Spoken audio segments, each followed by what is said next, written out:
By the authority invested in me, I hereby declare this meeting of the Conshohocken Borough Council duly open and ready to conduct any business that may come before it. For announcements, we did have an executive session this evening for a personnel and property matter.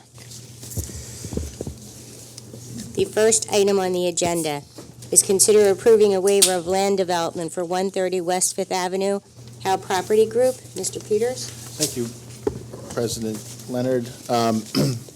You have seen this property 3 times now. This is the 3rd time you're seeing it. You saw it first when the applicant went in for zoning relief. You saw it the 2nd time when the applicant came in to discuss the easement that was required because the borough owns 2 properties. Between the 2 properties, that is the subject of the application, and it is now before you on a waiver of land development. The properties are located at 126 and 130 West Fifth Avenue. The applicant proposes to demolish a residential garage and pool and a portion of an existing parking lot to provide a total of 19 spaces. The building will be converted into a mixed-use building with commercial and residential uses for a total of 9 residential units. The 2 properties that the borough owns, again, are located between the 2 properties located at 126 and 130 West Fifth Avenue. The applicant did obtain the aforementioned zoning relief, a special exception from zoning ordinance 27703.b to change the nonconforming use from a daycare center to the mixed residential commercial use, a variance from 27-2002 to provide relief from the parking requirements, and a variance from 27-1005 to allow increased impervious coverage on the 126 West 5th parcel. Staff has reviewed this and is recommending to you this evening a grant of a waiver of land development. That would be a conditional waiver, and it would be conditioned on the applicant revising the plans to comply with the borough engineer's review letter, the borough zoning officer's review letter, all conditions in the zoning hearing board's decision, to apply for and obtain all appropriate permits, to comply with the requirements of any and all outside agencies, to execute an easement agreement for the 2 properties that I previously mentioned, which will be utilized as a parking area, to pay a fee in lieu for the residential units of $22,500 for park and open space, and to pay any and all outstanding invoices, to execute land development, escrow, stormwater operations and maintenance agreements with my office, and to abide by any and all terms and conditions of the resolution. Again, you've seen this property 3 times. The applicant is here, represented by Ed Campbell, if you have any questions. Anyone on council have any questions? No.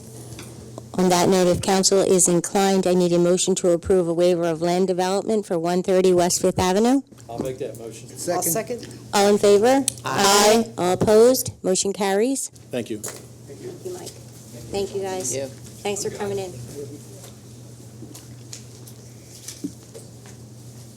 You know I can pay by the word. Thank you. The next item on the agenda is proposed plans for SEPTA Transportation Station. Melissa Cooper and Alicia Nardo from SEPTA. Good evening. Good evening. My name is Melissa Cooper. I manage the architectural engineering department at SEPTA, and we are managing this project. I've just brought, we're at around 60% design right now for the new station. So I bought just a couple boards just to show you where we're at, give you a heads up. I don't know if it's better to point on here, or maybe if I step away, can you still? Yeah, that's fine. Okay. You're fine. Just to get your bearings, the existing station is right here currently. We're proposing to build the new station right around 500 feet, which would be across Oak Street. We want to build it away from the curve because the new station is going to be about 530 feet long. So to effectively build it, we need to, kind of turn the corner there and get out of the curve. It will be a high-level platform, and what that means is it'll be fully accessible, and when the train pulls up, it'll be level boarding. People can either wheel or walk right on. There will be both stairs and ramps up to the platform. On the inbound side of the station, which we deem towards Center City, Philadelphia, there'll be a new station building. that will have a waiting area and 2 restrooms. And on either side of that, a open-air canopy will extend to, house passengers from the elements.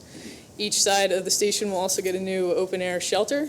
There'll be covered bicycle parking, and we're also potentially proposing connecting right to the Schuylkill River Bike Trail. And then overall, there'll be upgrades to lighting, signage, site accessories like benches, trash cans, things like that. We are also proposing, and one of the first things that would be done is a temporary grade crossing across Oak Street, which would extend Oak Street rather. For the duration of the construction of the new station, that would strictly be used by SEPTA and its subcontractors to get back and forth, with the idea that at the end of the 2-year construction period, which we're hoping to start next summer, that it would be then fully operational as a crossing to be used by passengers. We would then, so what we're proposing at the end of the station, this would look like, the end of our station construction, there would be an extension to Oak Street, and then what we call a kiss and ride, just an area for people to pull up and drop off. When that is fully functional, we would come back to the existing station. We would take out the existing low-level platforms, the trailer, that there, and reconfigure that into the station parking lot. It's not great news in terms of parking for this sort of phase 1. We'd actually be losing 4 spaces, which is not ideal for you, and it's not ideal for us. But that brings me to my next slide, which is, it's very schematic at this point, because it was just brought to us about a month before 60% design. But we're actually in talks with the Navy property owners over here to potentially acquire some land in this area. But we don't have survey right now or soil borings. So this is conceptually showing 540 spaces that could be used for the station. If we have the right soil capacities and stuff, we could also eventually put a second deck on that. That's where we're headed right now. I think we're actually meeting tomorrow to kind of kick that off. Timeline-wise, like I said, hopefully we'll start construction next summer on the station.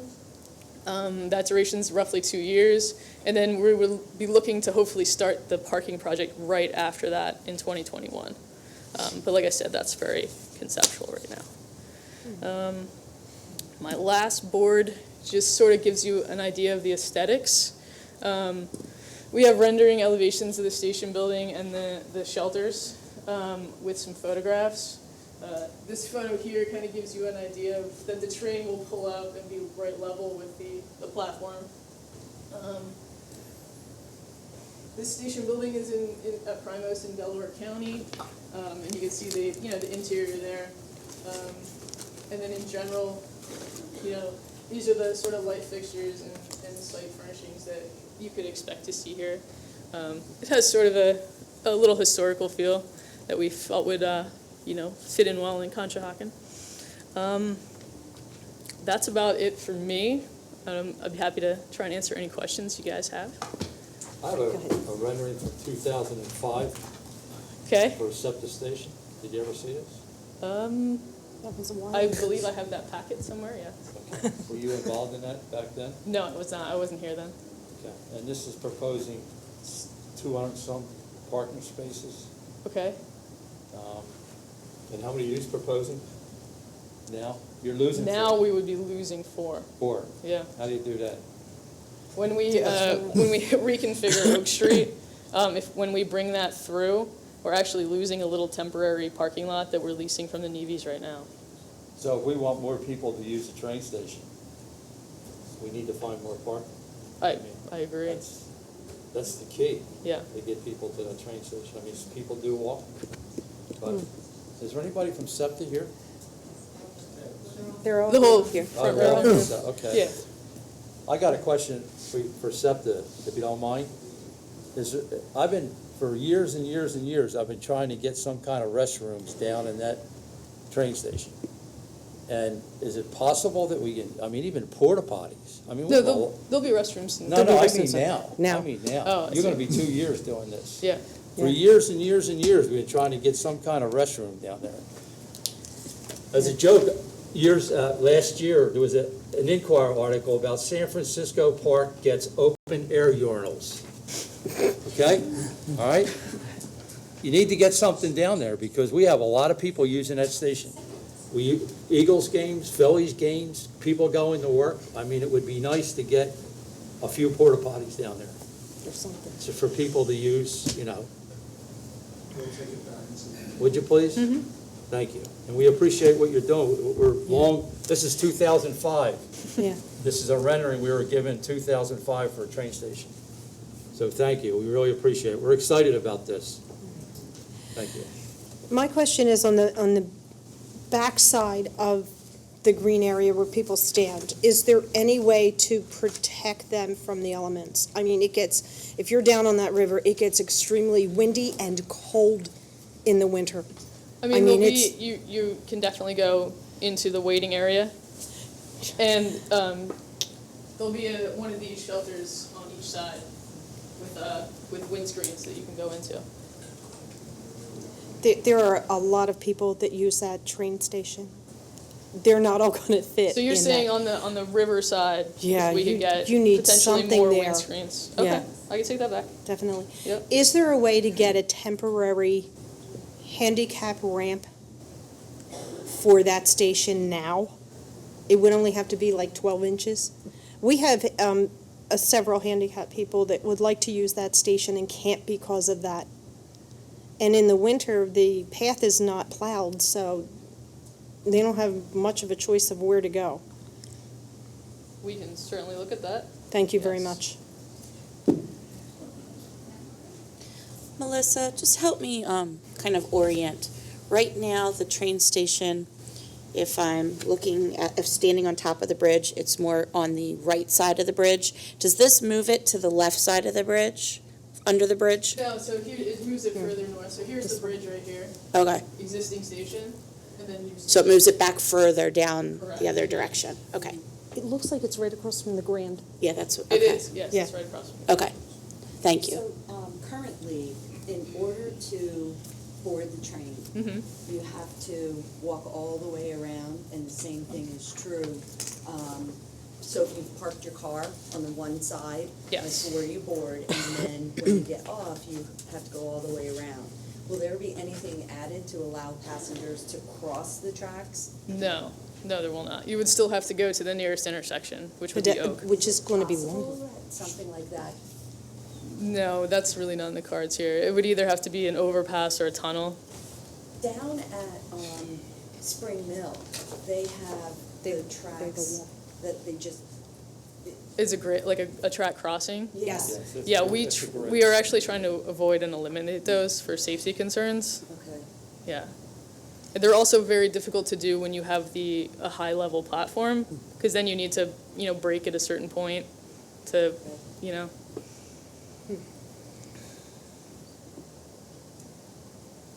You mentioned the integrating the running trail with the station. What would that look like? I don't know, Alicia, if you want to speak to that more. It would. Right now, we're planning. So here's the trail off the back of the platform. We have elevations that we could, potentially tie right into it, so you could walk right off the back of the platform. Right. Yeah, right now the outbound side has 2 access points to Schuylkill River Trail. We're trying to limit the amount of access points just because with the foot traffic on the trail, we don't want too much overlap. But ultimately, with us working with the developers in the area, most likely in the future with us doing that parking lot, we'll also be including a river trail as well, like a bike path along the river edge.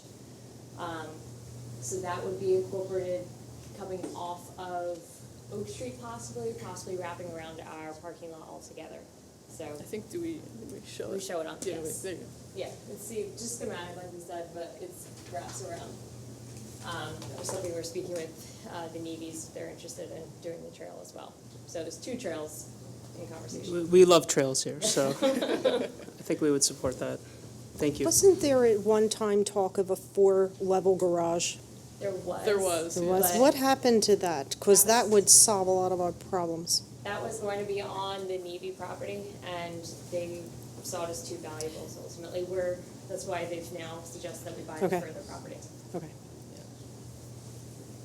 So if you get that piece, instead of putting the parking lot there, could you put the garage there? Is there Right. enough? It's, yes, That's gonna depend on that information I Right. mentioned that we need. That we're- Okay. And we've already commissioned the survey and soil borings for that area. So as we develop that, we're obviously gonna try to maximize that as much as possible. Okay, thank you. Can you just go over proposed timeline one more time so that we have it for the record? Absolutely. Thank you. Here's 5 years. So, 2 to 5. You got 2 to it. 5. That's the norm. Go ahead. so for this, what we call the phase one, the new station, we're looking to start construction in July of 2019, if everything goes right. Before that period, we have a couple pre-construction items, which would be the temporary crossing that I mentioned, which would really be sort of putting most likely timber across. What was the other thing? Yes, and we would like to, if it all works out, to put our foundations in for the platforms ahead of time. That's something we could do with a subcontractor, and then when SEPTA's in-house forces are ready, they can come in and just, kind of put the platforms in and move right through. That, the duration for that from July 2019, that would be about 2 years of construction. And then after that, ideally, we'd like to roll right into the expanded parking area. And I don't know what the duration of that would be yet. That'll depend a lot on, what we can build there. yeah, that's gonna, what we do with the parking lot's gonna depend on that with, With FEMA NEPA. and conservation, just because it is in the floodplain. So that might limit, if it's a raised lot, how much square footage we can take, if it's only a garage, so we'll still have to see that as it goes through approval process. And you'll keep the borough updated as your plans are updated? Absolutely. Okay. Thank you. Okay. Anyone else have any questions? Thank you very much. Thank you so much. Thanks for coming in. Thank you.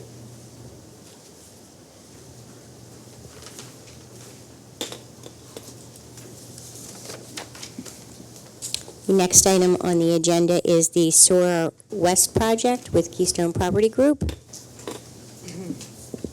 Britt, can you go tell Jen that we're ready for them? Thank you. For council, this is an information-only presentation, no direction this evening. So just some prep prior. Sora and Keystone will be back on the agenda in 2 weeks at your October 17th meeting, specifically for the text amendment proposal.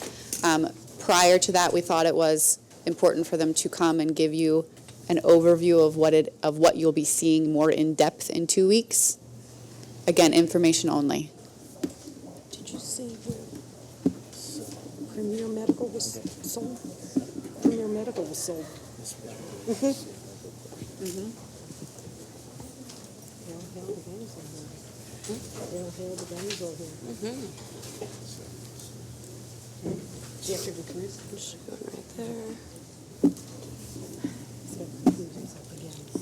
And then I think we just have to switch over. Yeah. It's ready to go. I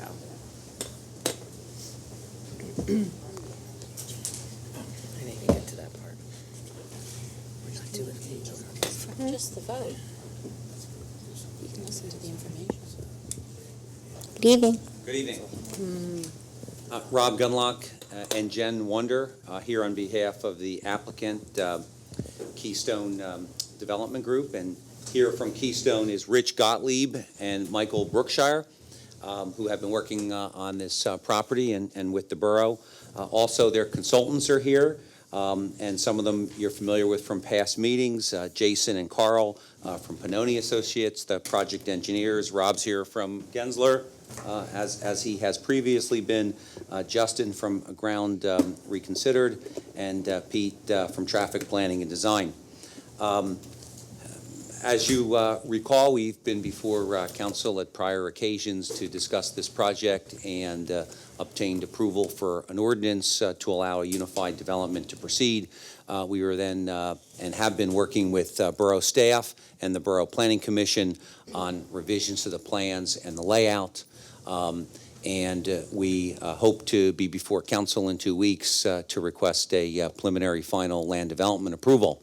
What we'd like to do tonight is to briefly, Jen's going to review some of the slides we have to give you an overview as to where we are with the layouts and some of the amenities associated with the project, answer any questions, and better prepare for the full presentation in 2 weeks, if that's okay. It's perfect, thank you. Okay. Good evening. So what I have up here is our current site plan. As you can see, there have been some changes since we've been in front of you. This is now a one-phase project. Before, there were 2 phases. We now have the one office building up the top here. That's going to be occupied by Amerisource Bergen. We've also relocated the parking garage down to the lower end of the site and reconfigured the access to the site. Before, it had come off of Fayette Street. We've now been able to relocate that to off of West Elm Street, and now the access is going to be this cul-de-sac entrance off of what is now Forest Street. That's also going to be the entrance to the public parking spaces in the parking garage as well. You can see a little updates to the public plaza area, also showing the brew pub where it is in the historic firehouse, and then the hotel remains the same configuration as well. Just to touch briefly on some pedestrian circulation throughout the site. This now allows sort of a better circulation throughout this layout. The blue arrows through show the ADA accessible pedestrian routes through the site. It goes through the plaza area, and we've also been able to add an ADA accessible lift in front of the hotel off of Fayette Street, so that will allow ADA access from Fayette Street directly into the plaza area. And as you can see, there's other pedestrian circulation up through the cul-de-sac area along the sidewalk, and then from and to the parking garage through the site. And then this just shows the circulation to the SEPTA train station, which I know you just had a presentation on. But this shows the number of ADA accessible ramps that we'll be adding, which will be 23 throughout and around the site, and just shows the different pedestrian routes down Fayette Street as well as around down Harry Street to the train station. This plan shows the different areas of what we're calling the public plaza area. So what's highlighted in green will be used by the public. It'll be accessible to the public at all times. It has the green area in the middle as well as other accessible areas. The purple area is in front of the brew pub. That will be used primarily by the brew pub for tables and chairs and a beer garden. And then what we're showing is the pink area along the top. We're calling that generally the porch. That will be used primarily by Amerisource Bergen. It'll be the entrance to the building as well as some outdoor area for the tenant to use. Everything else in blue is common access area, so that's where everyone else can access the site. And then in front of the hotel will be a terrace area that will be used by the hotel tenant. And this is just a concept rendering of the plaza area, very engaging between the two buildings and showing how the borough can use this public plaza area. As well as another view, this is a view coming off of the drop-off into the plaza. To move into parking, this is a parking layout plan. What we've designated in green here is the public parking spaces. There will be 150 public parking spaces that are available during peak and off-peak hours. The blue is the hotel, valet, as well as guest and employee parking. And then down here in the red will be fire department only parking. So we will be providing designated parking for the washies. That will access off of Elm Street, but they will be the only members who can access the public garage off of Elm Street. The public access will be off of that Forest Street entry cul-de-sac access way. And this just shows the other levels. As you can see, the public parking goes up a couple levels, and then on the right side here, Level 3 is where the office tenant will enter the parking garage. Can you tell me exactly where is the public parking? It's a little hard to tell from that. Sure, so my thing is not working on the screen. I apologize. But it's, if you look on the right where it shows the levels going up, it's all of the green parking. So it will essentially be the I see. second level of the parking garage that will be accessible on the slope off of Forest Street and then the level above it. Okay. It's too high. And then here we just have the parking counts, and it demonstrates how many spaces will be in the parking garage. We're proposing that the parking garage will have 1,505 spaces. And that will be made up of the 1,400 spaces for, 1,250 spaces for the office tenant, as well as the other 150 spaces for the public, and spaces for the hotel as well. How many for the hotel? There will be 93 parking spaces for the hotel in Bel-Air.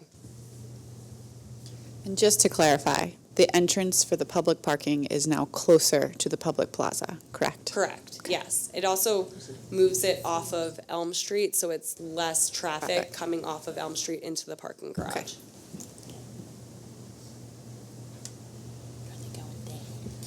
Here we're showing a concept rendering of the parking garage, showing some screening. It was requested by the Planning Commission that we screen the parking garage on the side of West Elm Street. So this just shows examples of the type of screening that can be used. It may not look exactly like this, but we will be screening the parking garage along the access of Forest Street and along West Elm Street, as well as on the other side of the parking garage facing interior to the plaza. And this just shows another view from further down West Elm Street. These are just some examples of the type of screening that can be used. And then just some additional architectural renderings of the site. Different views this is from Fayette and First Street looking down. This is from within the interior of the plaza area. This is another view from the plaza area along Fayette Street.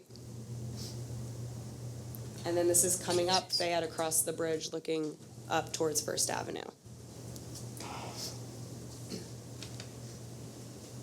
And Jen, that's where we're showing the retail down there on the lower corner, correct? Correct. Yes, and that will be the only retail on the site now. Okay.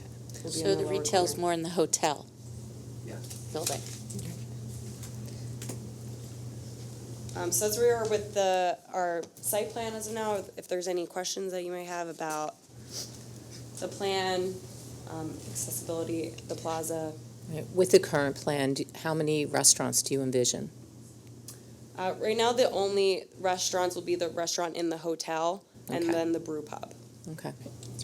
So what kind of retail are you entertaining right now? We haven't really looked into the retail yet at this point.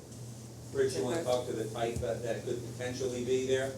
I will be candid, we've been really focused on the restaurant experience, which would be the 2 restaurants, and the rooftop, which we also are going to be building a rooftop lounge at the top of the hotel, which would probably be run by the restaurant on the first floor of the hotel, which would probably be an evening type of activity, 5 o'clock would probably open, 4 o'clock, whatever, open to the public. Absolutely open to the public, yeah, but I don't see it as a lunchtime place unless we can create a lunchtime environment there.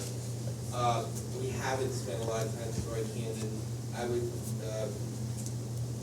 there will probably be a coffee shop in the office building, at the corner where the plaza kind of faces the hotel at Fayette Street. So we have all these other needs. I don't practice in fashion, more like a convenience type of So you're gonna have a brew pub, correct? You're gonna have a restaurant in the hotel, okay? And hopefully the retail's not gonna be food. Maybe a coffee shop, but, I mean, correct. It would, I don't really see food. No. well, it would help our business our business area, our rest of our restaurants, if it would be, I mean, we need clothes stores, clothes stores, stuff like that. Different retail than food or restaurants. I would like all those things, just any or all of those. We're very candid, the retail world is so topsy-turvy right now. Yeah, I know, Trying to understand. figure it out. They're trying to figure it out. Right. But Rich, if there was a high-end boutique that was interested, a jewelry store, you'd love to get in If like that. anyone knows or has any process, we can now talk to them about something before they have any most talk about. Thank you. So I'm going to wear my green hat right now. It's a good night for thinking green from the perspective of we've got our EAC here tonight to talk to us about clean energy as we move forward. So there was talk about LEED certification or building toward LEED requirement specifications. Can you talk to me a little bit about, I haven't heard much about that recently, and I just want to understand how that fits into this project. I've been doing some projects with my organization that I work for, and I'm starting to understand that the principles of LEED and why it's important as we look strategically for our community in the future. So I want to kind of understand how that plays into what we're looking at. Sure. A LEED is a formal certification of a building, and certainly buildings, and this building will be environmentally sustainable in terms of its construction materials. Rob's here from Gensler. I'm going to let you walk you through the formalities of the LEED program, but in this case, the materials are driven in part, or substantially in part, by the tenant specifications, which then result and drives the LEED certification. Here, the tenant desires a silver certification with respect to the interior of the building. And Rob, why don't you explain what that means and what's involved with that certification for the building itself? So You're going to have to, I'm a little deaf, sorry. Rob Jekyll, I'm with Gensler. We are the design architect for the core and shell piece of the property. So the core and shell of the office building will be responsible for the hotel and for the garage and the plaza. The intent right now for the office building is to design to sustainable, using sustainable techniques. So we'll be looking at energy efficient facade design. We'll be looking at energy efficient mechanical equipment. And the idea behind that is to support the tenant's design intent to develop a LEED silver interior design fit out. Based on the rating system, it's a very complicated system. LEED version 4, which is a new system that we're into now, has kind of upped the ante on many of the requirements that are required, so it's a long process. But we develop a scorecard, or in our case, we'll develop a tracking card that will help us design energy efficient, and we'll work with the TI team or the tenant improvement team on their scorecard, which will be the card that is provided to USGBC to certify the project. And so in the point rating system, there'll be somewhere along the lines of, I think, a 61 point system on their interior design, and that'll relate to their mechanical system design, their plumbing fixture selection, flow rates for the fixtures, and then a number of other things that relate wholly to interior design. On the building side, or on the core and shell side, to support that effort, we'll develop an energy model for the exterior facade materials, so for our glazing, for our wall material, and make sure that we're hitting criteria that they will use as a benchmark in their interior design. We'll also select rooftop equipment that will be the primary supply for the building, that will be energy efficient and will meet the requirements of their need for their LEED points. So if there's a certain efficiency that they have to hit, we'll work to develop a system that will assist them in meeting that. And then that dashboard scorecard will be shared with the borough. I guess my question is, if we're not going for full certification, which I completely understand has high impact costs associated with it on the front end, but my concern would be if we're moving towards that type of community, how, and I guess I look to my team as well, how do we make sure that what you're saying is what you're doing?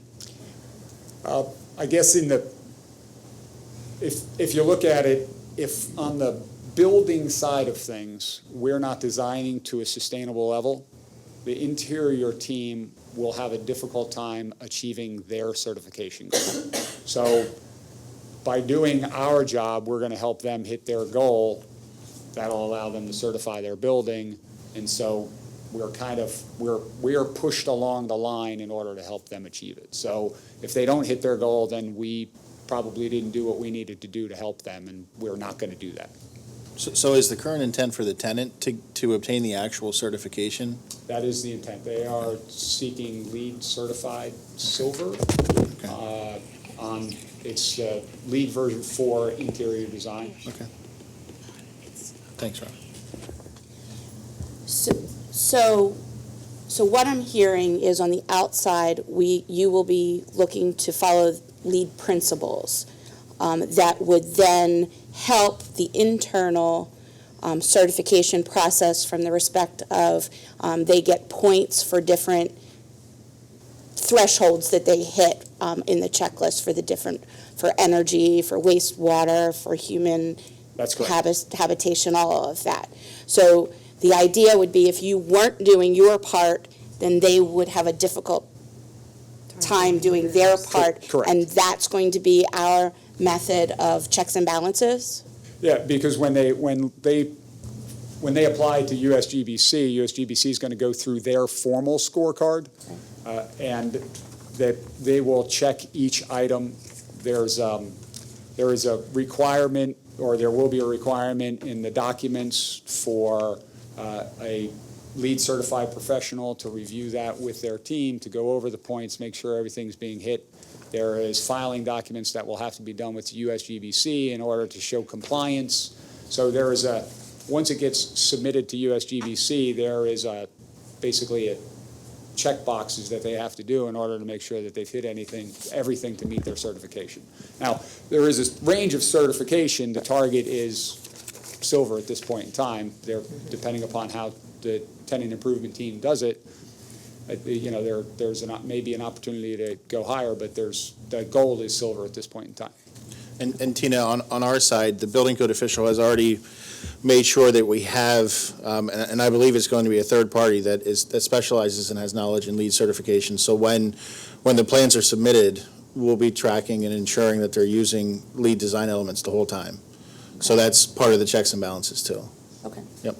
So that's exciting to me, knowing that what our future we're kind of driving towards in our community, and I appreciate that explanation. So I think I had an idea that the whole building was going to be LEED certified, and I started looking at all of the requirements, and I'm thinking, they're never going to get this done. But that kind of explains it, that we'll do the principles leading up to the actual business working towards silver LEED certification. So that's exciting. So thank you for that explanation. You're welcome.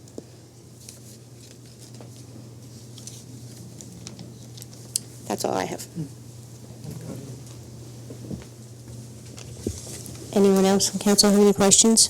No, thank you. So in 2 weeks on the 17th, SORA will be back in front of you for both the text amendment and the preliminary and final land development. And a petition to vacate Yep. the streets that you saw on the plan. Okay. Yep. Did you have something else? No, that was it. We'll continue to work with Borough staff on the reviews and the documentation before the 17th. Sounds good. Okay. Thank you for your presentation. Thank you. It was a little easier this time, huh?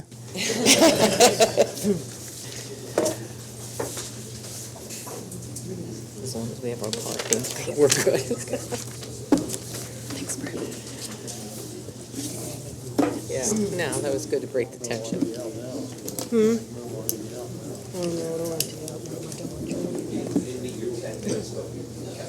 That was my fault. I tend to drag things out a little. No, that's okay, because They were good the rest of questions. us understand what's going Yeah. on too, and that one can't be done without the other. Right. Mr. Matt. You know the drill. Good night. Okay.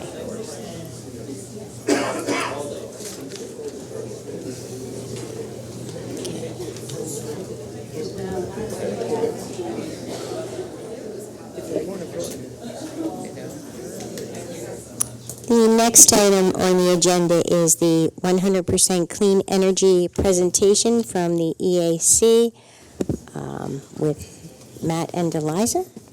Elisa. Elisa. Good evening, Council, Mayor, Borough Administration. Thank you for having us this evening. As you're aware, the purpose of the Environmental Advisory Council is to identify environmental problems and recommend plans and programs to address these problems to the Borough Council. The EAC believes the most pressing environmental problem facing our community and our world is the disastrous consequences of global climate change.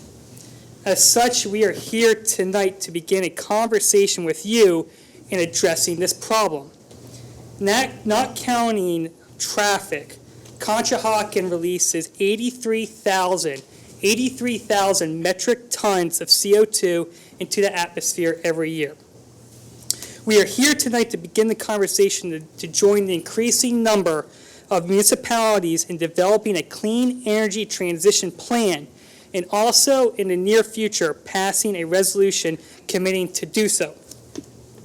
Join with me this evening is appointed member of the EAC, Elisa Lanzutti, and since her appointment very recently, she has spent countless hours conducting research, attending workshops, and meeting with other neighboring EACs. In fact, we have many representatives of other EACs here tonight, and we have also Ready for 100 Montgomery County is here tonight as well.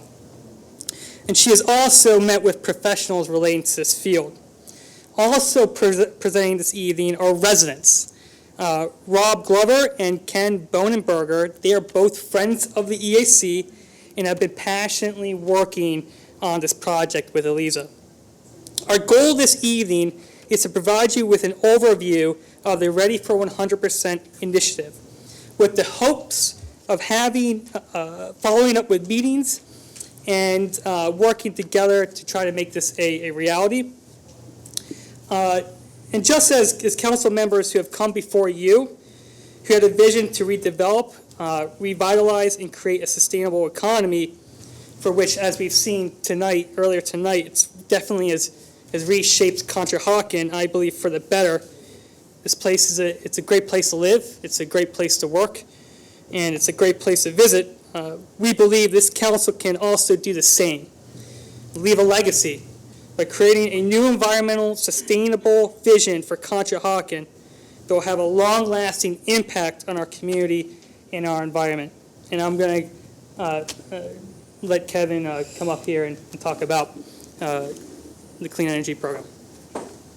Thanks, Matt.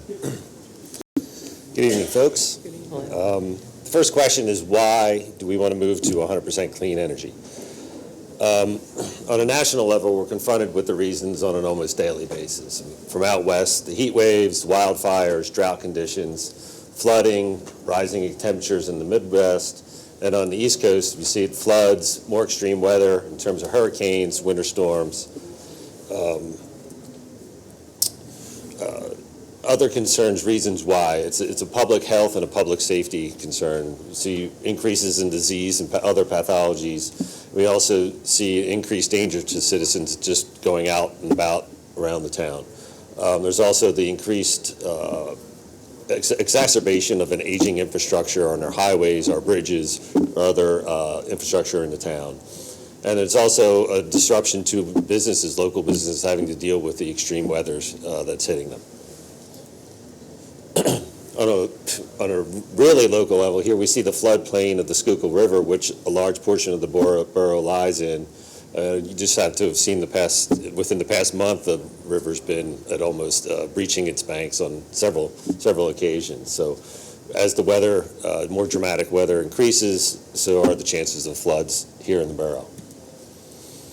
Now, this just chart shows our current trend of our energy usage. See the blue lines, those are the fossil fuels, the dirty energy fuels, and only a small portion of the green fuels. At our current rate, it's not going to increase the use of the clean, renewable fuels. It's only going to be an increase in the dirty fuels, and therefore an exacerbation of the climate problem.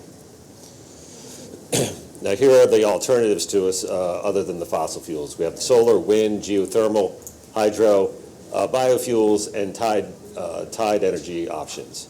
And the charts show us here that as we go into the future, these show just in the past few decades, for solar energy, we've had 100 times decrease in the price of the technology used to implement it.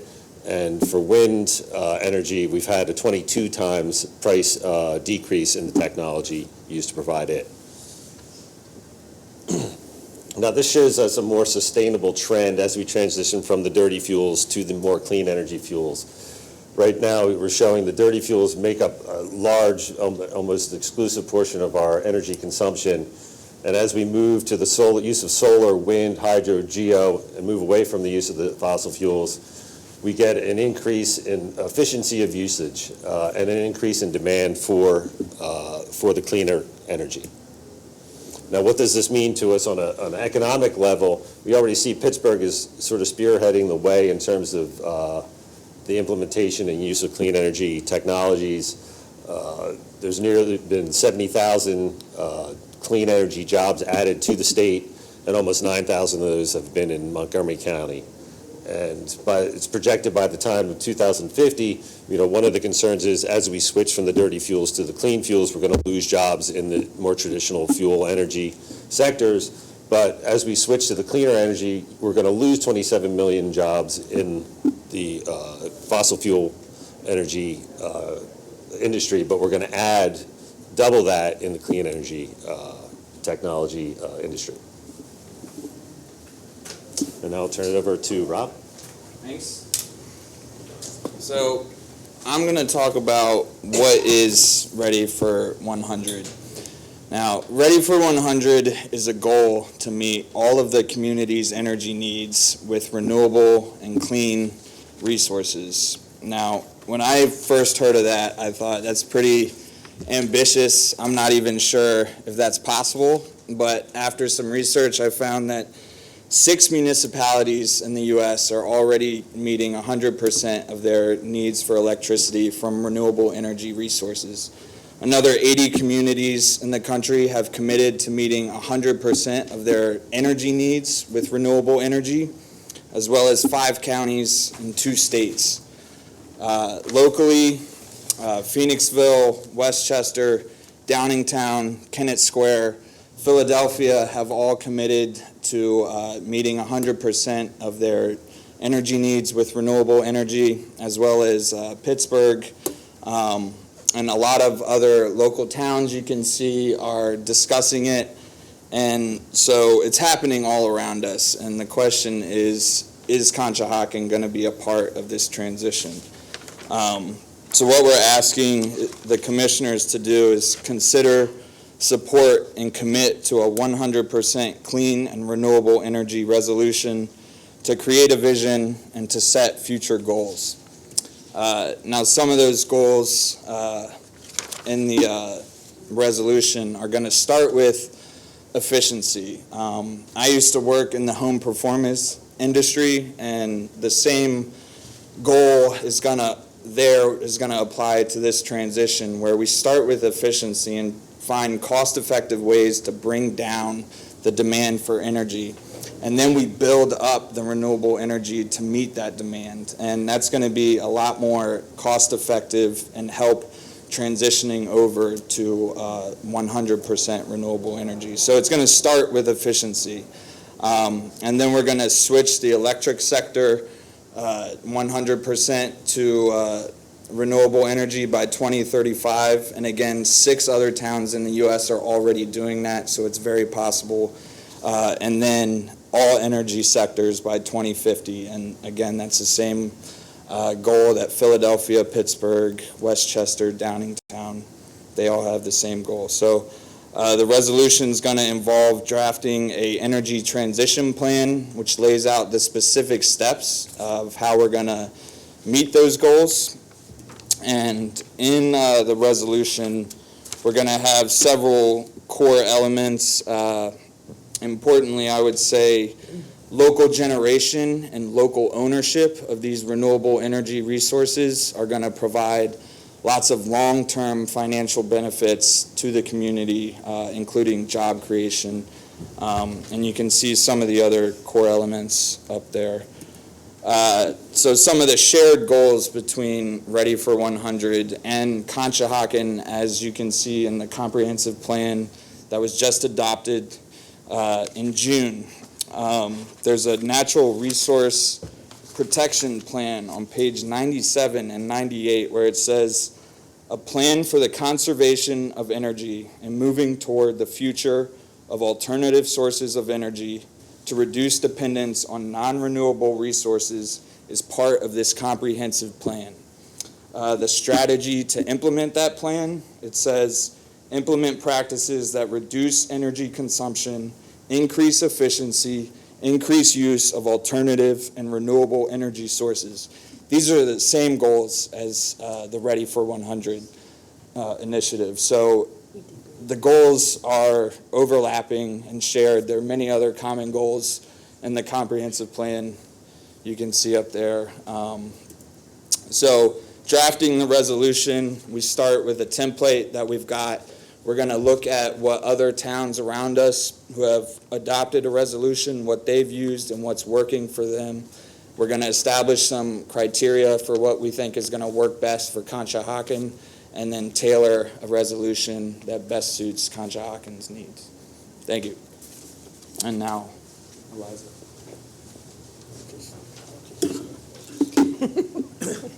Okay, so how this process looks like.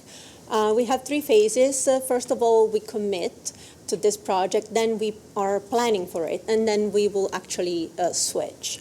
So tonight we are starting this conversation. The EAC already voted in favor of this project, so this is our first step to this symbolic statement. Then we will move into actually drafting this resolution and setting all the goals. And we are going to speak and communicate with all the stakeholders of our community to get them involved in this process of setting goals. Once we have drafted our resolution, we are going to present the resolution to you, to the Borough Council and the Mayor, to ask for your support. And once that will be passed, that will show our political commitment as a community to those goals. Next step will be drafting an energy plan, transition plan or climate action plan. This is a very important document because it's a roadmap for achieving our goals set in the resolution. And at that point, we will explore all the possible options in achieving this. We will prioritize action. We will discuss about the cost of it. And we will also set the metrics of achieving our goals. Next will be the legal body. So we will have to look at our comprehensive plan again for the next revision of it, and refine the common goals, maybe adding few goals, and look at the codes and see if the codes are all updated or if we need to adopt a newer version of it. And we will look at ordinances, update ordinances, or draft new ordinances to make sure that the goal will be enforced by the legal body of our community. And then we will move to the final phase where everything will be implemented. And we have a number of tools at that point to be used for that. And at that point, we might be able to apply also for grants or funds. So drafting an energy transition plan has to be a very inclusive and transparent process. So we hope the entire community will work with us. So local businesses, local association, everybody can help us. The EAC definitely will provide support, but the borough manager, the entire administration, and you can work on that. And we know how important involving a professional will be at that point, so it has been recommended to consider an energy advisor or a consultant to be brought in at that point, because this person will have the knowledge and hopefully will have done that before to highlight the most important steps for our community. Also, other communities around us might have the same expertise, the same energy advisor involved. So we have the chance to work with other community and make sure that our plan is not just a standalone one, but we can coordinate that for a regional energy planning. And so it might take a long time for this energy transition plan, so it might take between 9 and 12 months to be drafted, but we can also set intermediate milestones to make sure we are progressing. We have a number of solution toolbox at the time of the implementation. For example, Sunshot and SoulSmart are two programs that can help, that are helping municipality by providing technical advice on how to streamline permitting processes for the installation of solar panels. That is good for the municipality because it will be faster and it will be more economical, and it will be good for the residents or businesses because it will reduce the soft cost of it. If somebody is not interested in installing solar panel, they can still purchase clean energy from other energy providers. And there are programs out there that can aggregate people and entities to achieve better prices, and prices that can be similar to current energy providers from other sources.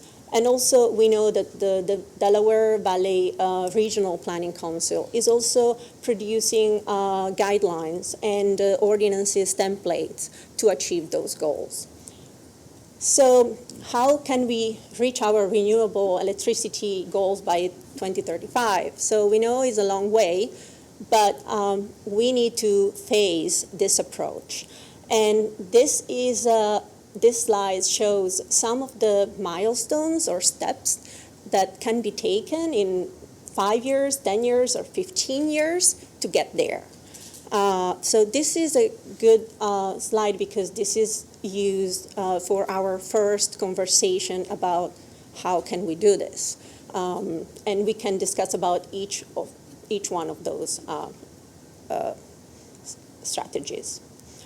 So after tonight's introduction, we will be available to provide you any backup study, research, or information you might need to make an informed decision on this. And we hope we will be able to have meetings and conversation with you, both with the council members, the administration, any group of residents or association, and also technical advice on this. And we are already partnering with other communities, so I'm attending monthly the Montgomery Ready for 100 meeting, where all the leaders involved in different communities gather together to share what's going on around us and what's the news out there. And so most importantly, we are going to draft our resolution the next 2 months, and hopefully we will submit this document for your consideration by the end of the year. And moving from there, we can assist with the energy transition plan and any other strategy. Thank you. And if you have any question, we will be available. I think my only question, you might have answered it, you have been meeting with county officials for all of Montgomery County, or the individual municipalities that are interested? So this is a grassroots movement, so it comes from the residents, and every community is working at local level, but there might be also another level like Montgomery County as a county is interested. And every single community meet on those on monthly, the one interested, to share our what's happening in each individual community, because it's not something that is a plan from above. So we are willing to connect to each other to keep the communication going. Okay, well, just as you looked at our comprehensive plan, there is a plan for Montgomery County 2040, and that might be something that you should look at and make sure whatever decisions you're designing right now would dovetail with what the county is looking at for 2040. You're talking about 2035, so you're in the same time frame. Yeah. And it might be good to check with them, so you don't duplicate services or go off on the wrong tangent. Yep. And by 2035 is not a full transition, it's the transition for some aspect of it. So we might look into the 2040 goals and see what we share already together to make sure that those are definitely met. And there might be grant opportunities there also. So I have a couple things. First off, thank you for using the comprehensive plan and that information that was put in there from our residents in helping us move forward with the goal for our community. You said that there were some communities that have adopted and probably are in different phases of the Plan, Do, Act process. Yes. So the resolution was passed in Phoenixville, Westchester, Downingtown, and Kennett Square locally. Did that all happen just recently in 2018? What I'm trying to ascertain is there will be costs for each phase of this. And has anyone kind of deep dived what type of investment we would need to make? It's budget season. I'm all about my budget hat. Just kind of what the costs of investment would be in a staged approach as we look towards strategic planning for the future. So I haven't seen cost right now, but we definitely can get in touch with each one of those municipalities and check, first of all, at which stage they are. Because they might be just drafting the energy plan, and so probably the cost consideration might come at the same time or just during the process.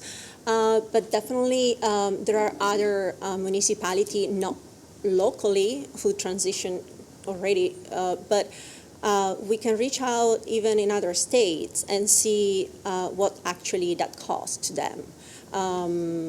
Because right now, around us, not necessarily they get to that stage. And really the costs I'm talking about are the planning, the leading up to it. We'll get into the costs of what it will cost a resident and what it will cost all of that as we kind of go down the journey. And I appreciate that. But just kind of for our benefit to be able to strategically plan for year 1, 2, 3 to be able to help support an initiative like this, that would be helpful. Yeah, I know there is, for example, a discussion of sharing an energy consultant or advisor, and some municipality might have already a cost for that. And because this person will not be a full-time employee of our borough, but will spend only a few hours working on this project, can be shared among other communities. So if we, and that can also happen at different stages of their transition. And from the numbers, I don't remember on top of my head the numbers, but they look pretty reasonable in terms of commitment. And then I guess finally, in drafting the resolution, and it sounds like you guys want to take on that lofty goal and then present it, I would ask that you're definitely connected with our administrative team through the process so that you don't hand us something and we hand it back all red marked. That you're working with our administrative team, and it's a collaborative effort with the administrative team because they understand what some of our barriers are and some of the things are. So I don't want to go out and red mark your document and you feel bad about it. I'd rather have our administrative staff be on board with and give their suggestions as to some of the work that they've already started doing and how that could fit into the different parts of the resolution. So we hope to present you a resolution that has been developed with the administration and will not have major conflicting points, and we will definitely reach out to work together. Great. Anyone else? So I've been able to really see this process develop with the EAC, and it's been a tremendous amount of work. Two things I do want to point out. The first is the EAC's communication with council has been tremendous. I think we're averaging about once a quarter having some sort of update or presentation. So when we talk about making a major transition or a major vision like this, I think that continues. I think things happen in stages and steps to where everyone's comfortable with what's going to come next. And I know the communication is also there with our administration. So that will not change, and I think that will ease whatever happens next. And then the second thing is the tremendous amount of time that went into making sure this was in line with our comprehensive plan. We cited page 97. I actually have our goals section right here, and it's 110, 112, 113, 118, 117. We really worked to incorporate a lot of what the vision of this council was in coming up with this plan. So I appreciate your consideration of it. This is no small task for anyone. So for a group of our residents and committed community members to start leading us on this journey is appreciated, for lack of a better word, just appreciated. So I think this is going to be a journey that we're going to all benefit from in the end. So I'm excited about it. Thank you. Thank you. Thank you very much.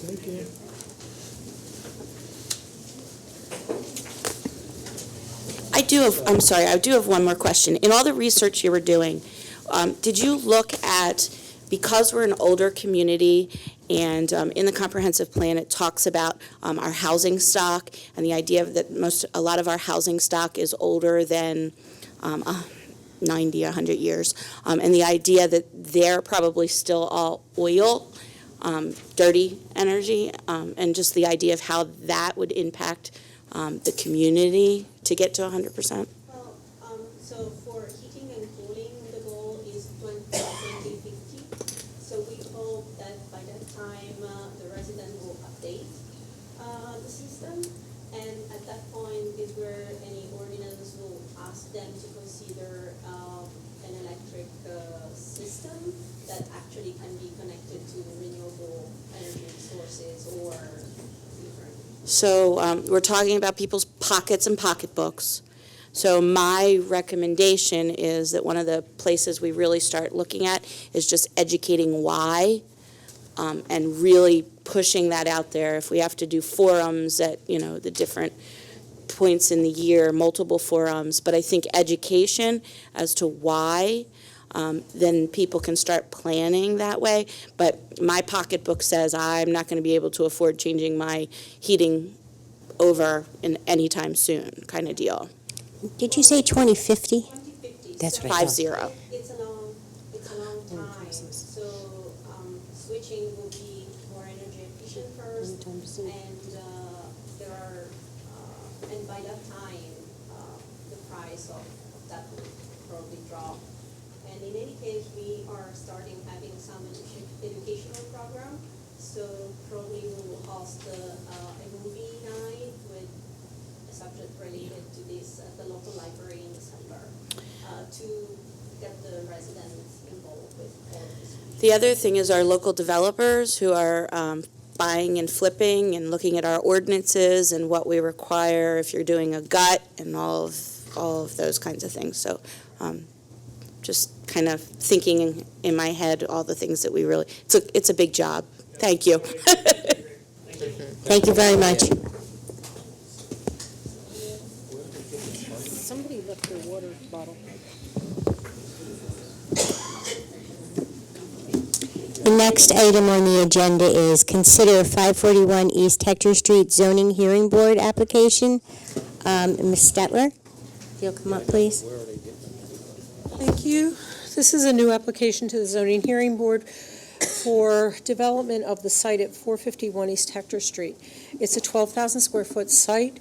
It is located in the limited industry zoning district, but it is also subject to the residential overlay district, which applies, permits residential property development in the limited industry zone. This is an older property. It was an office, a warehouse. It's not in bad shape. It's not in great shape. But the current application is from Craft Custom Homes, and they want to take the site and develop it into residential condominium units, which would be 12 units. The building would retain the first floor and the foundation. A little concerned that they're going to be able to do that. They will do 12 residential units and provide parking on the grade level of the site, which would provide 24 parking spaces, which would be the requirement for anything over 2 bedrooms, anything 2 bedrooms or more. The access to the site would be one way in, one way out, one way in from Hector Street, one way out from onto Elm Street. It's a unique situation in that they are trying to make, the building is non-conforming with respect to its dimensional elements. So the developer is seeking to keep those dimensional elements by asking for a change of non-conforming use and expansion of a non-conforming use. But then they are also applying portions of the residential overlay district and will need a number of variances. They will need a variance to expand beyond 25% of the gross square footage of the building. The residential overlay district allows so many units per acre. If you base the number of units they're proposing and do the math to reduce it down, they would be permitted to do 9 units on that site, and they're asking to do 12. Parking in the LI district and residential, or in the residential overlay district, is behind the building. They're putting it under the building. And let me see. So we've been looking at this in terms of, are they expanding a non-conforming use through a building? Are they putting it into a new building? But we're trying to hold a hearing for them on October the 15th. I don't know if Mr. Hughes is here. Oh, you're right there. Mr. Hughes is here, as well as someone from Craft Customs Homes, and they'll be happy to answer your questions on the project. Good evening, Anthony. You have paperwork up there? I have a handout if you need to see what things are looking at. I only have 8 of them.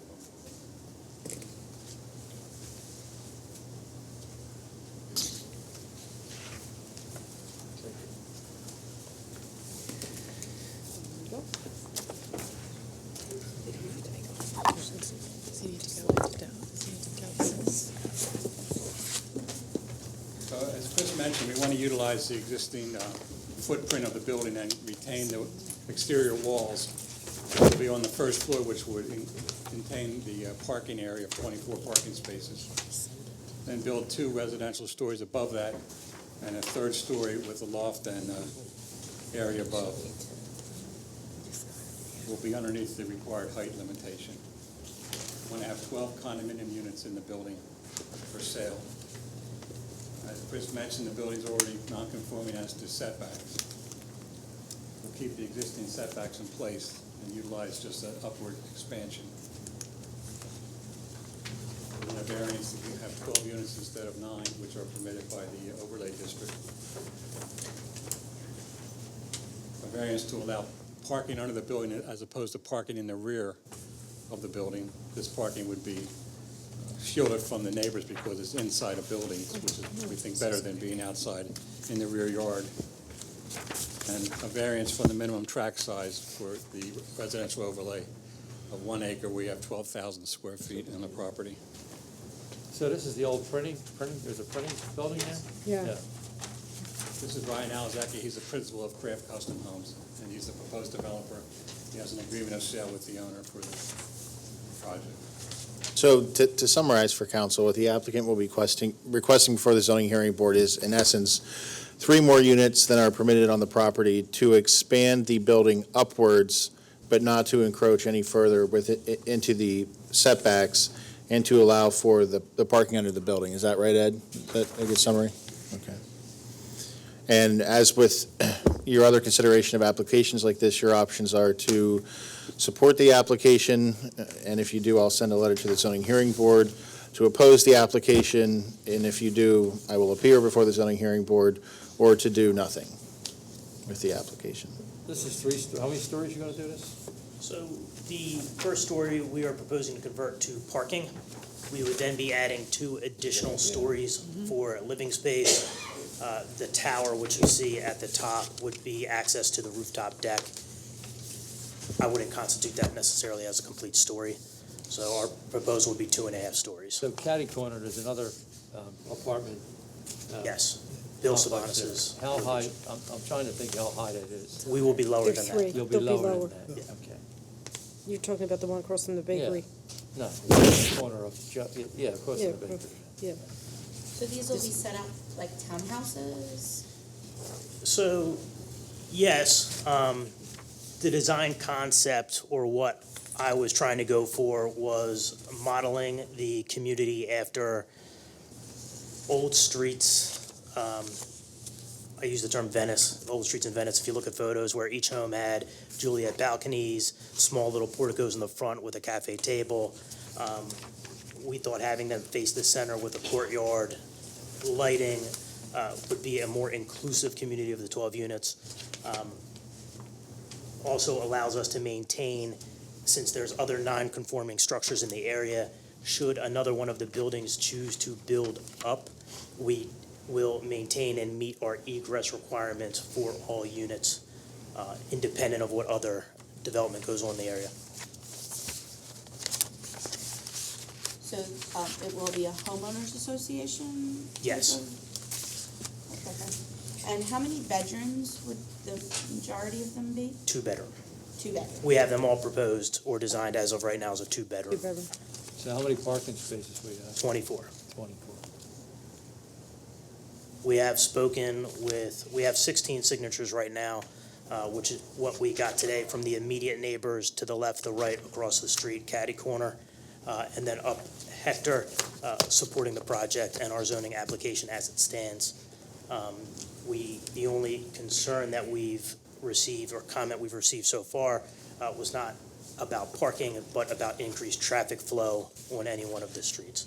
Mrs. Settler did mention from Hector to Elm, our proposal is actually entering in from East Elm and then exiting on Hector. Okay. She also mentioned that she had a concern with if it was viable for me to construct on the walls that are existing. We have had a structural engineer out to the site. I do have a report.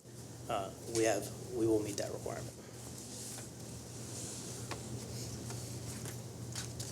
So you'll be exiting on Hector? Exiting on Hector. Have you been down there during rush hour or AM or PM? I mean, I've been down there, Right. you know, for AM and PM and Right. rush hour. I'm familiar with the area. Right. When I'm exiting that property or attempting to exit that property on Hector, it hasn't been an issue. People just stop and let you go left or right. Right, so is your turning radius going to be wide enough to make that turn? We will It meet is a all the narrow radiuses. street. It is. I can make a left or a right on Hector out of this property. And that might be something you would have to check, making a left-hand turn. Would that be a good idea on Hector? We could do a study on it. Yeah, I just, If we get zoning relief, next step will be land development approval. During this time, we Yeah, I think, yeah, tonight you are making a recommendation or not a recommendation or nothing to zoning hearing board. There will be other steps after that. okay. Okay. Anyone else have any questions?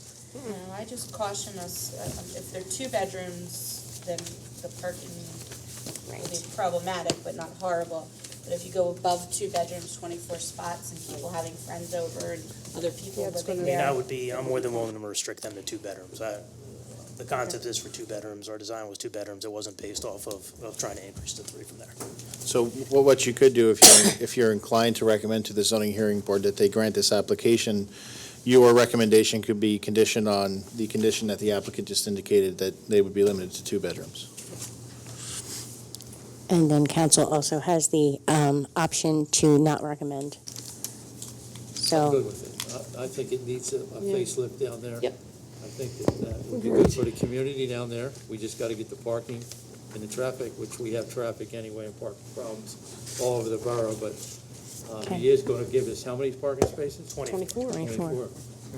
And then we have looked at coming in from Hector and exiting on Elm. We're not opposed to that scenario. The plan works either way. The thought process was that people would prefer to have the option to go left or right versus coming out and everybody making a left. the one way. Okay. Okay, so if council is inclined, which it seems to sound, I would need a motion to send a recommendation. I'll make that motion. I'll And- second. And Bob, to be clear, is your motion conditioned on me including in that letter that the dwelling units be limited to 2 bedrooms? Yes. Per unit? Okay. And do a Yes. traffic study. That comes in. Like, that would be part of it, land Land development. Part of the yeah. next Okay. process, Yep, yes. Okay, so just the plan is to enter from East Hector Street, Elm, East Elm. No. to enter? To enter the property from East Elm and then exit on Hector Street. Okay, just because my concern was because of all the one-ways, okay, that makes sense. Let's try this motion again.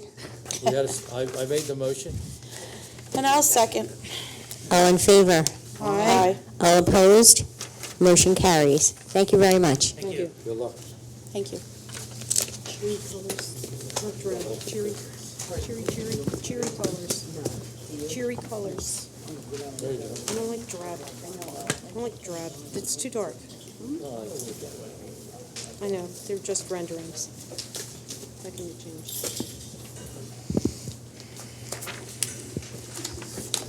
We're good to go. Next item on the agenda is consider approving resolution 2018-22, creating a parking task force. So just to be clear, tonight this is for discussion purposes only. In your upload, you have a copy of the resolution that you would potentially be considering in 2 weeks. Just some highlights from the resolution. Again, this is coming from the comprehensive plan and also feedback from stakeholders and residents that we've gotten over the last couple of months. It's specific to developing a parking task force. It would serve as a recommending body to council only. Again, they wouldn't have any authority to make any decisions or any actions on behalf of the borough, but they would be meeting, discussing, and making recommendations to council as a whole and also to the administration for any decisions you want to make for parking moving forward. The resolution provides for the composition of the task force. It also lists the duties of the task force, meetings, and just the authority of council over the task force. So this is in your upload. As if there's anything after you've reviewed it that you would like administration and legal to amend or revise, we'll take that back, and then it'll be on your agenda for formal consideration in 2 weeks. I'm sorry, is there something you needed to share? Sir? Excuse me? Sir, first row, is there something you needed to share with council? You, yes. Excuse me? Did you need to share something, or could you? Do I need to share? Do I need to share anything? No. She's asking you to be quiet. Thank you very much. You can ask me to be quiet. Thank you. Thank you. At this point, does council have any feedback you would like us to consider in the drafting of the resolution for the task force? Just hurry up. Okay. Look great, yeah. Does the Taken. concept of this top 10 list make sense? Yes. To start? Yes. Okay. Yeah, great. I think it's a good starting point. Okay. Okay. All right, it'll be on for formal consideration in 2 weeks. And I understand that the point of this now is for the drafting of this, but just among us, I'm very interested in being one of the representatives of council for this task force. Okay, thank you. There's your there's your co-chair. Ms. Checo, Manager Matters. Okay, the first item on the agenda under Manager Matters is to consider approving a fee waiver request for the Junior Women's Club of Conshohocken. The Junior Women's Club has historically held its meetings at the Marywood Park House. We've changed operations at the Marywood Park House. The request is that this historical group be permitted to continue use at the Park House for no fee. They've sent in the request. They've coordinated with Lauren, who is the Director of Recreation Services. They've been informed that they do have to uphold the insurance requirement and provide that to the borough. As is procedure at this time, we are putting it in front of council for their consideration. If you're inclined to do so, we would need a motion to approve. I would make that motion to approve. Second. All in favor? Aye. All opposed? Motion carries. The only thing that I would like to put on the table is we do a lot of fee waivers for different organizations, and we really don't have any guidance document.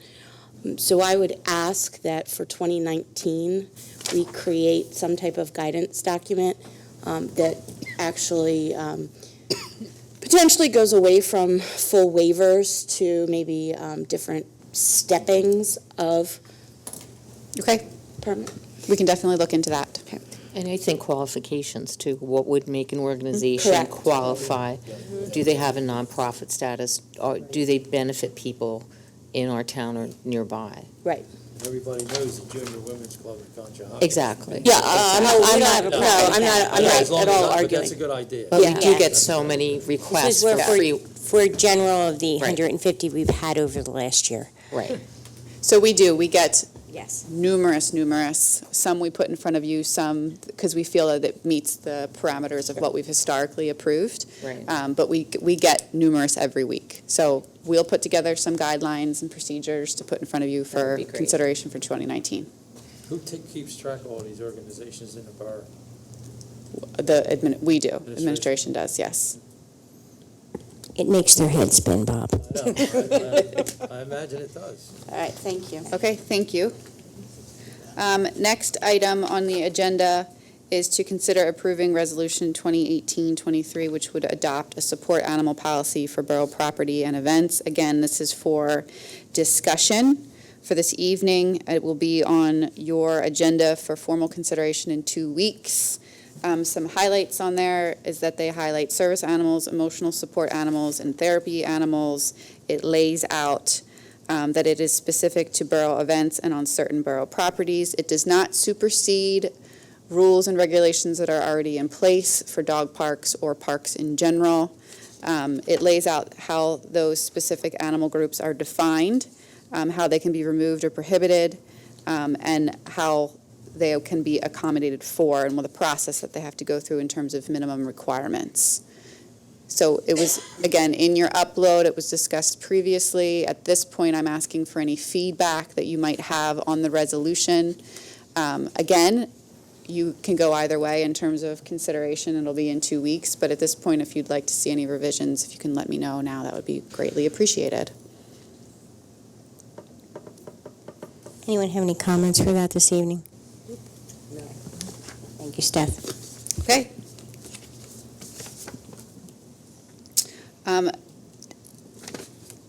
We have on the agenda, consider the resignation of a planning commission member. Devin Boyle has, unfortunately for us, but fortunately for her, has received a pretty exciting professional opportunity, and it's going to take her away from basically any free time. So she's notified the administration that she needs to step down from her position. I need a motion to accept her resignation, and the borough administration will begin advertisement immediately. I will make a motion to accept her resignation. I'll second. All in favor? Aye. All opposed? Motion carries. From the administration standpoint, we will be sending her a thank you letter because she was a valued member of the Planning Commission. We'll miss her. Next item is to consider approving a modification to a land development approval condition for 385 East Hector Street. Karen, if you can just come up to the podium to answer any questions, and Mr. Borkowski is in the audience as well, should he need to clarify anything. Karen, can you just give a brief summary of what is being proposed, what the proposed change is? Sure. This was a request that came to Ray and I from Ty Borkowski. So as part of their project, they were required to mill and pave the alley from their property to Cherry Street, which actually crosses over 3 properties in the full width of the alley. But what has been past practice is to just pave an alley that's on your side of the alley and in front of your frontage. So they're asking tonight to just pave in front of their property and actually onto the adjacent property, because that matches 2 pavement marking lines, and they can get some clean lines by doing that. So it's a reduction to about 30% of the quantity that they had before, but based on the site conditions and the traffic that they had back there during construction, Ray and I felt that this was an appropriate change for them. From a legal perspective and from an admin perspective as a whole, we support this change to the land development. Again, because it wasn't approved, we needed your permission to change, to make a change. I'll make that motion to approve. I'll second. Do we need to say the whole motion? Yes. Okay, we need a motion to approve a modification to the land development approval condition for 385 East Hector Street. Now make the motion. I'll make that motion to approve. I'll second. All in favor? Aye. All opposed? Motion carries. Thank you, Karen. While Ty is here, I have an addition to the agenda. Mr. Borkowski has worked diligently on the 385 East Hector Street project. He has a settlement on Friday. Our engineer has reviewed the site and has made an escrow recommendation, as is your policy.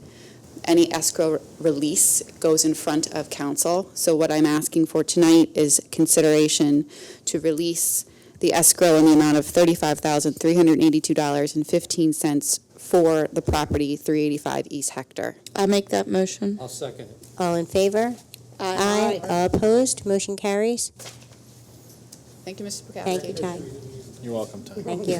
Thank you for squeezing me in. And according to the executive session, we have one last addition. Mr. Peters, I will turn it over to you for the 2 motions.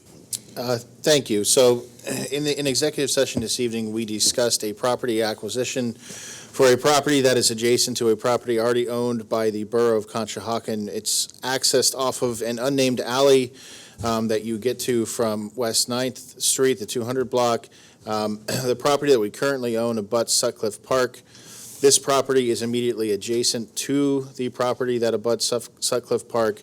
It improves the access to our existing property that we already own, and will better our ability to access that property. The motion this evening would be to authorize my office to prepare an agreement of sale with the property owner of the property located, it's actually located, I believe, on West 8th Street, and it doesn't have an address. So unfortunately, I'm going to have to read the parcel number to you. It is for parcel number 05-00-00666-00-4. The offer that we're going to make is for $11,000, and I will be back to follow up with you on additional closing costs when the time comes, so that you know the full amount that will need to be appropriated, which we will get to in a second. So if someone is inclined to make that motion, again, it would be to authorize my office to prepare an agreement of sale for the aforementioned property in the amount of $11,000. I'll make that motion. I'll second. All in favor? Aye. All opposed? Motion carries. And bear with me just 1 second. Yeah. And we'll wait to do we have to do an appropriation from your contingency account, but I'd like to wait until we have the closing costs figured out. So we'll put that one on hold for now. So just that one motion. Thank you. Okay. Thank you, Mike. That's all for manager matters. Okay. The next item on the agenda is consider approving the adoption of the 2015 International Building Code. Mr. Sokolowski.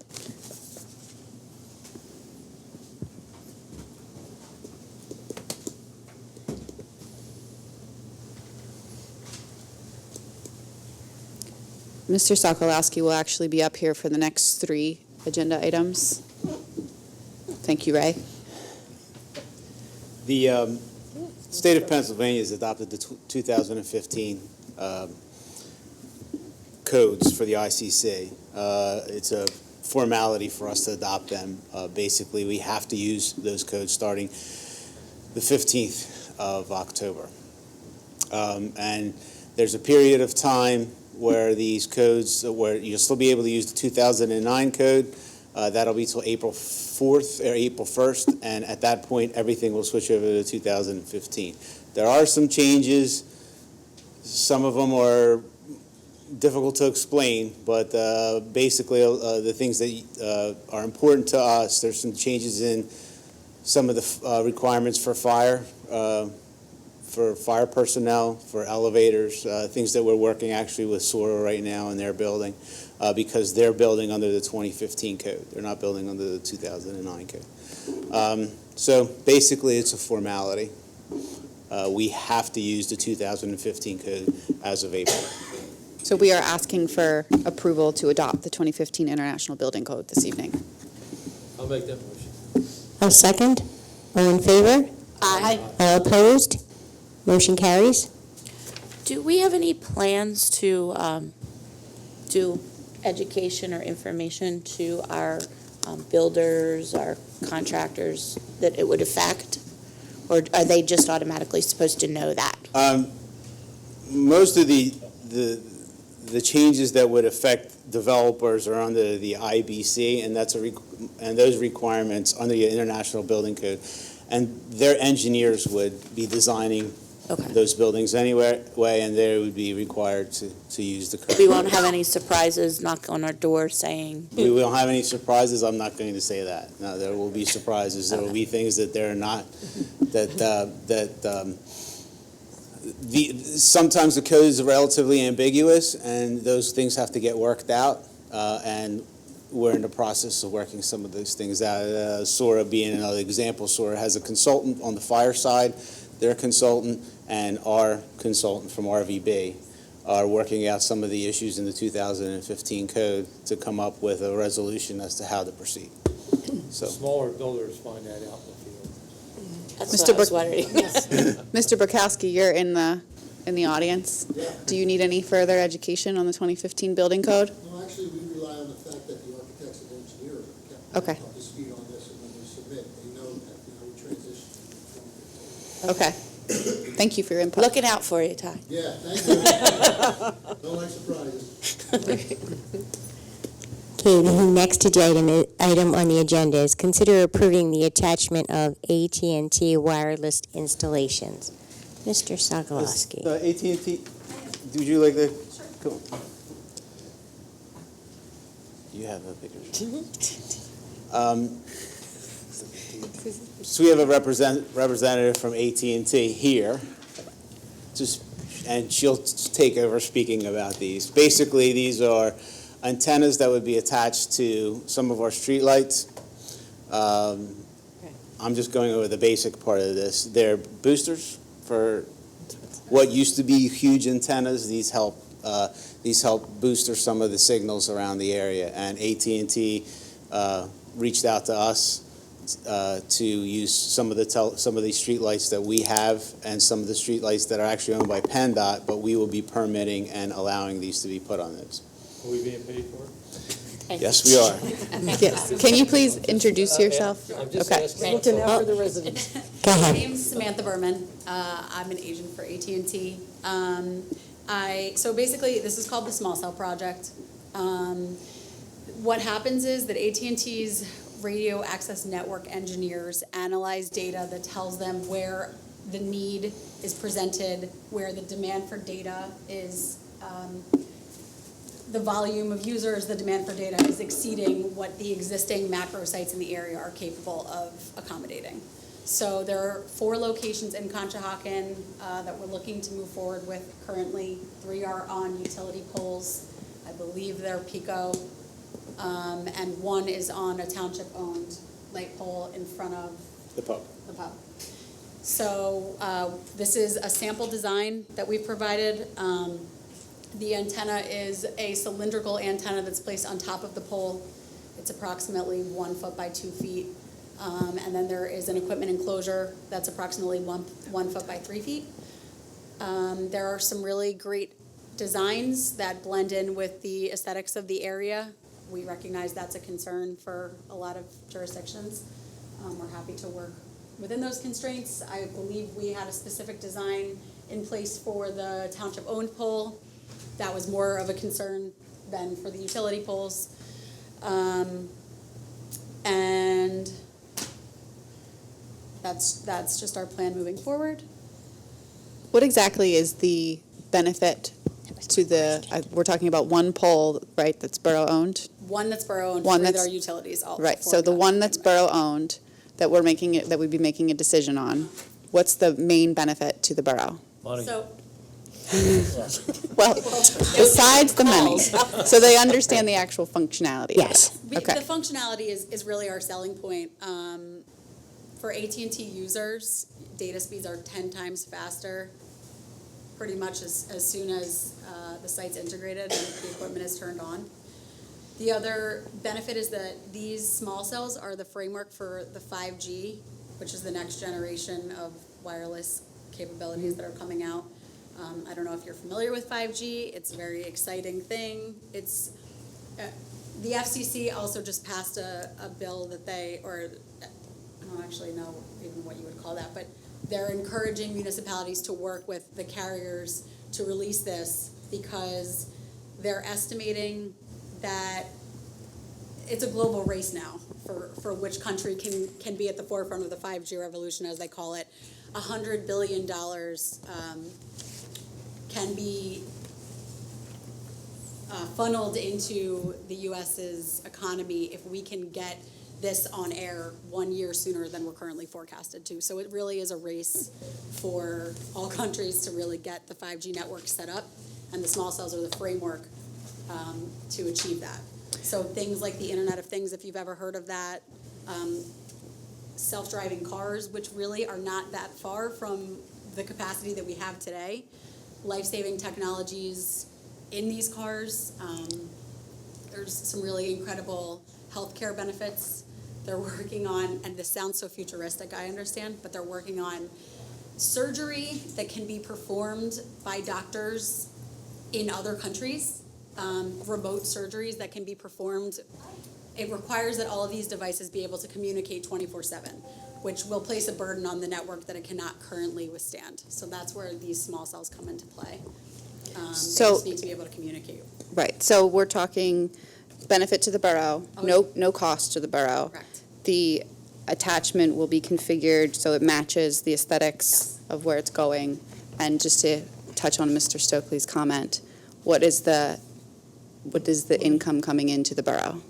It's approximately 125 per location per month. Okay. So there is a likelihood that other locations will be issued in the future when the data suggests that there's something. So then is it possible other carriers are doing the same research and then they may need to, okay.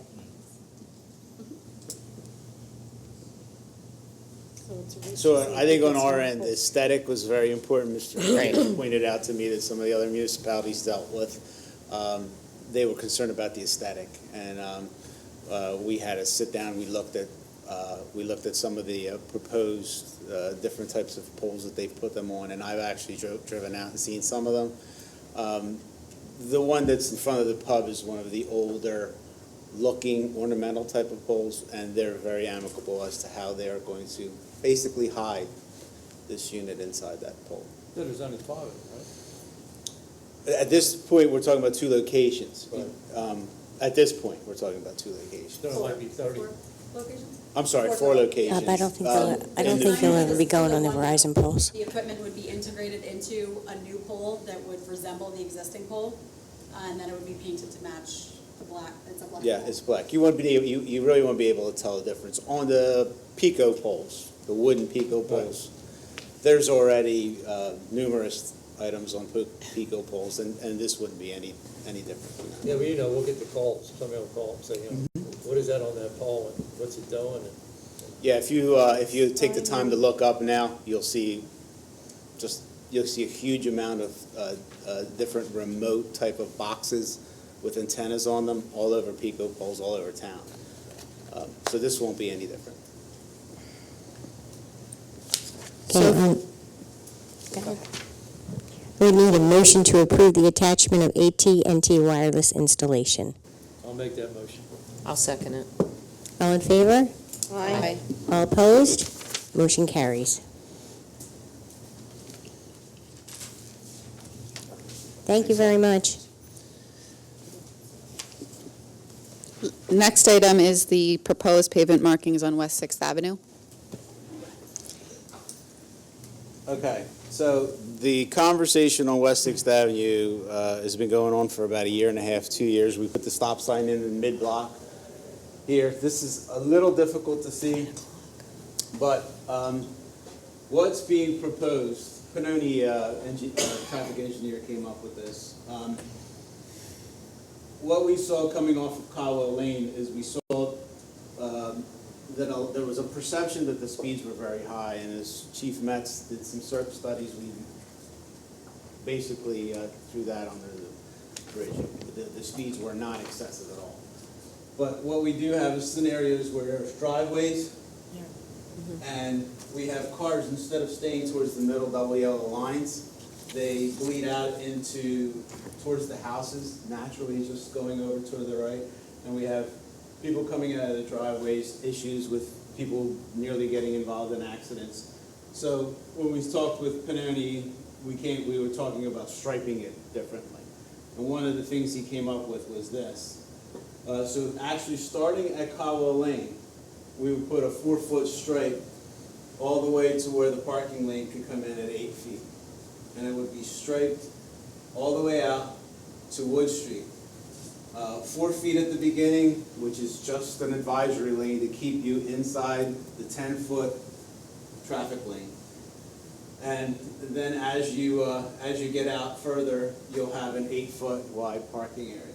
On the other side, 8-foot parking area, a 9-foot section with hash mark lines, allowing, let's say this house here with the driveway, to go past the cars, be able to be in this 9-foot area, and be able to see both directions down the roadway before they enter into the roadway. And then there's also a 4-foot small lane in between that to even allow for a bigger turning radius. So this was the second one of these that we looked at. The other one had actually making more angle parking on that street. But again, that's a difficult premise when you have all these driveways in here. You're not really gaining much when you start doing angle parking. So for our purposes, I think this it takes away the perception that this is a wide open road that you can just get onto and take off. It brings the lanes to a 10-foot wide lane on both sides and allows for the people with the driveways, which is considerable. There's a lot more driveways there than I actually thought there was when we looked at it. Allows them to have a safe way to cheat out here and be able to look down the roadway and then pull out. This portion of it is not going to be a big deal for us because we would have to just extend some of these parking lines out a little bit because they're not quite out to where the 10-foot mark is. This would require a substantial amount of roadway paving. This is achieved in some other locations with actual physical barriers, like small monuments and things like that. We don't want to get involved in that. Right now, we think this is the best way to go. So we actually have the money budgeted for it. Brian Keavy proposed it, and I think this is the way to go. The only thing that we would add to this is we've recently purchased the stencils, the 25-mile-an-hour stencils on the roadway.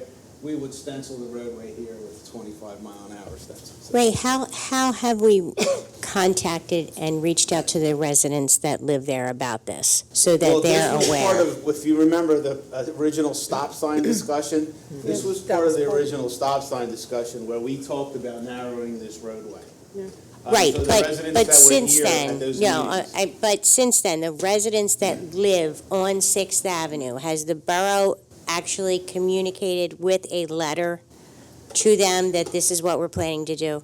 No, this is a proposal to show to you to see if we want to move forward with this. Because If we want to move forward with this, then it would be a discussion. Yeah, we have We to. could do it any way you want. We could do it in letters, we could do it, we could send out, in the letter, we can put the picture of it. But there's not much else. He pretty much raked this for 6 months. There's not Right. much else other than putting in actual physical barriers that we could come up with. Right. Oh, I'm not saying there's anything wrong with it. I just know that lately, the feedback that we're getting is not communicating with the residents. So I'm just making sure that we're not approving it, it's going to get done, and the residents aren't going to be made aware of. That's all. No, this is just a proposal. Okay. And the proposal would go to whomever you want it to go to, and however you want it to go. Can you go back down to the bottom in your Caldwell? Caldwell The Lane? 3 cars that are parked like that, are we going to leave them like that? Or are we going to make it so that? This will be left alone. So they'll be able to park there like that? This will be left alone, and by cheating this in to make a lane here, this becomes less of an issue. Right now, people are grabbing this corner and nearly, that they're basically running up the roadway right alongside these Yeah, cars. right, yeah. So they're turning this 10-foot wide roadway into a 20-foot wide roadway. Okay. Because it appears Yeah. that that's the way you're supposed to go. This just clearly defines it Yeah. for those who choose to pay attention to them. Okay. But as far as the residents go, notifying them, we did, I mean, in the entire stop sign issue, we probably had, 10, 15 people show up for the entire thing, and I'm sure those are the people that are going to be concerned with this, so. Yes, absolutely. Ray, does this Noted down. include painting the crosswalk at the stop sign? That's going to happen one way or another. Okay. That's big, we've left that, these lines have to be grinded out. Yeah. Once they're grinded out, new ones will be put in, proper stop bars will be put in. And a few other things to try to get the cars away from the stop signs on those corners next to the alley. We'll put some hash marks in there. But that's going to be done one way or another. This is the second portion of this that we talked about. So this is really an up to you kind of situation as far as I'm concerned. We can do it. It appears that it would work. It makes a lot of sense. Or we leave everything the way we have. As far as I know, have you gotten, Chief, any kind of complaints since the stop sign was put in? It's been crickets as far as any kind of complaints from us when the stop sign was put in. But we did say that we were going to come up with an alternative plan to move traffic through West 6th Avenue, and this is the alternative plan. Okay.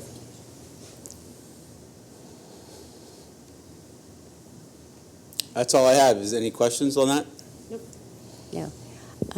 So what I would like to, the one thing I'd like to discuss with council in our options, I know we have we can motion to approve this, or I would like you to think about if we make a motion to approve it at the next meeting, giving us time to inform the residents before we approve it.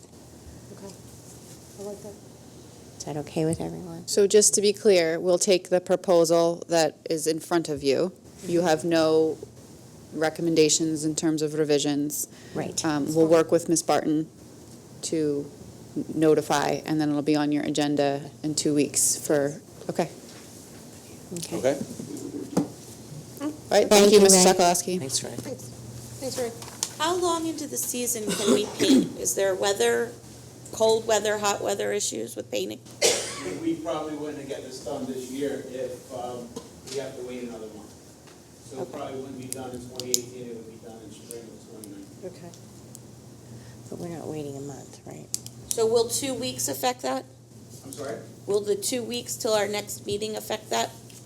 Well, it's all based on weather. The paint is about a 55-degree road temperature application. So we have instruments now that can measure road temperature. So if it's at 55 degrees or higher, then we're fine. So in November, it is possible that you get a week or two of 60, 70-degree weather, that will be able to be done. It's a lot of work. So my guess is you're talking about a week's worth of work there after it gets measured out. We're gonna measure it out one way or another. Okay. And it'll be the actual applying of the lines that'll be the issue for weather. If it keeps raining like it does, it won't matter. So do you want to approve it tonight? No, she wants the residents Oh, that's right, yeah. to, notify we want a residents. yeah, we want to do that. But in the meantime, you can still do all the groundwork that you need to do, so in 2 weeks. We've already started to measure the one Okay. side Okay. for this. And Okay. we actually did a preliminary measurement for doing angle parking for the rest of the way. And that really doesn't work. Okay. It doesn't work. So you can continue your groundwork in the next 2 weeks, and we're not holding you up on that? No. Okay, perfect.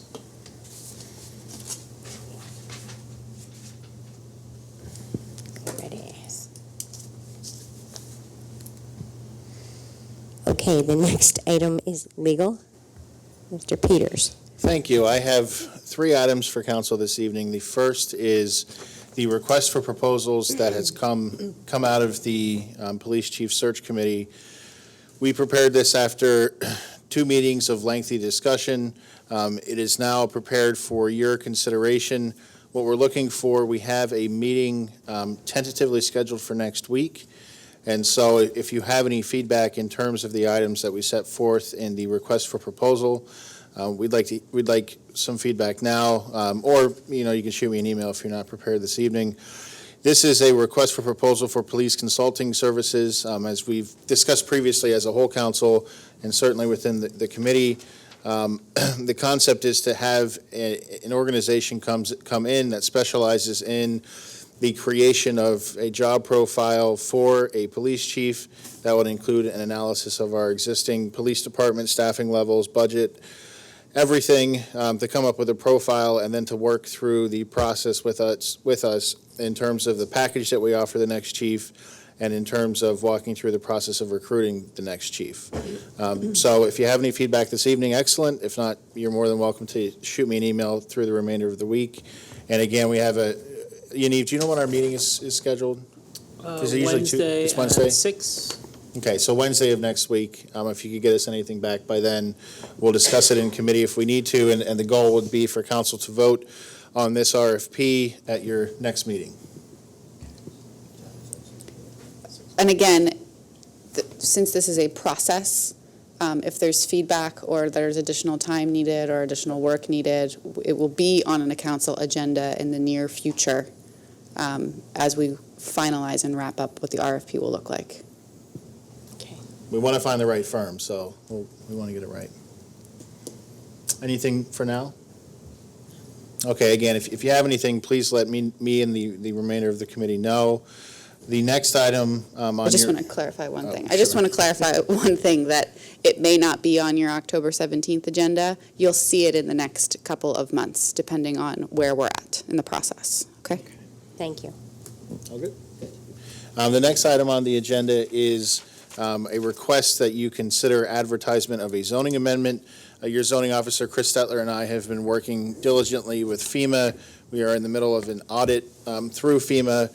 There is a list that is in the process of being finalized for purposes of creating a plan for the borough's participation in the NFIP moving forward. Although that plan has not yet been finalized, we wanted to be proactive and take the first step in ticking off one of the boxes. There is a provision in your zoning ordinance, and the Borough of Conshohocken is not alone. These provisions are in a lot of zoning ordinances throughout the state. That provision exempts the Borough of Conshohocken itself for borough-owned property from the terms of the zoning ordinance. That's for obvious reasons. However, FEMA has clarified for us, and I don't think it was ever the intention to avoid the floodplain regulations, but we need to clarify in your zoning ordinance that regardless of the fact that borough property is not subject to the zoning ordinance, it is subject to the floodplain regulations, which this borough and most boroughs in Montgomery County have placed within their zoning ordinance. So it is literally a few word amendment that says The provisions of this chapter shall not apply with the exception of Part 17 FP Floodplain Conservation District, which shall apply to municipally owned property with full force and effect. So tonight, we simply need an authorization to advertise this amendment. My recommendation is that we go forth with this amendment as it will be on our corrective action plan with FEMA. Okay. I need a motion to authorize advertisement for the proposed amendment to Section 27-310 of the Borough Council zoning ordinance. I'll make that motion to approve. I'll second. All in favor? Aye. Motion carries. And the last item I have, council received, well, the borough received, but council will be considering a petition for vacation of Forest and West Hector Street. This is the portions of that street underlying the SORA land development. We have gone ahead and advertised the hearing on the petition to vacate. There's a specific procedure that the borough needs to follow that includes letters notifying the adjacent property owners that the street is proposed to be vacated. Those letters have already gone out from my office. So this is an FYI for council. At your October 17th meeting, you will have, as Steph already indicated, multiple issues with SORA, including a zoning amendment, a preliminary final land development, and this petition to vacate streets. So there's no action needed tonight, but because we did advertise, we wanted to make you aware that we did so and that this petition is coming at your next meeting. And with that, I have no additional legal matters. Thanks. Thank you, Mr. Peters.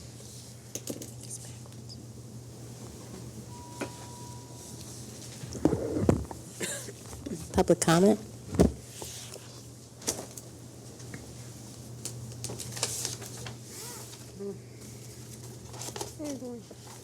Good evening. It's nice to see you all. I'm here, and I was hoping to hear what the sewer authority update from Mrs. Barton Julian, was. is there any way to, yeah, thanks. Is that better? Yeah, I'm a little deaf. I Okay. can't, got allergies. It's late, your ears are tired. I'm here to talk about the sewer authority on behalf of the builders in town. We've had the opportunity to meet with portions of the authority through the offices of the administration back in August as the builder group. The restaurant owners met with them in July, and they are on a path to attempt to change some of the onerous requests of the sewer authority for money. I am not sure, and that's why I'm hesitant here, what the sewer authority update means, which is on the agenda. So is there something we should hear before I make my comments? Spartan. My updates are from our meeting at the end of last month, and they basically are geared towards what we've accomplished as a sewer authority, what has been finished, what projects are coming up. Oh, okay. Has nothing to do with what I'm going to talk about then, and that is... Julian, I think you should move forward with your comments. I think you should move forward with your comments. Yeah. With our comments? Yep. Okay, fine. That's all I needed, some guidance. Essentially, this is what occurred. Back in July, I think you're all aware, we received, some people in the borough, business people, received letters from the sewer authority indicating that they were going to be charged anywhere from $5,000 to $40,000 for back charges of not having paid for certain EDUs, et cetera, et cetera. Subsequent, and I shouldn't say subsequent, but in tangent with that, the builders group was notified that the tapping fees to be put into escrow would be somewhere around $5,100 per property. That's a rather large amount of money if, for example, someone is building 2 or 3 homes. It becomes cumbersome. You're essentially taking $15,000 out of your either pocket or out of your loan, and therefore you're paying interest on money which just sits there, and it may take, for 3 houses, it may take as long as 18 months to build the house. What was the fee before that? Prior to that? $2,500 Per property? per tap. Okay.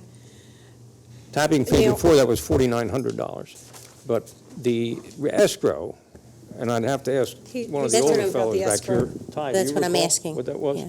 That's what it's 5,100 now. What was it? I think it jumped from 3,000 to 5,100. Okay, It was in that range. somewhere in that range. That doesn't need to be exact, yeah. Correct. Okay. Now, what we did then as a builder group, we went out to find what in fact the, what shall I call them? Our neighbors were charging for the same services.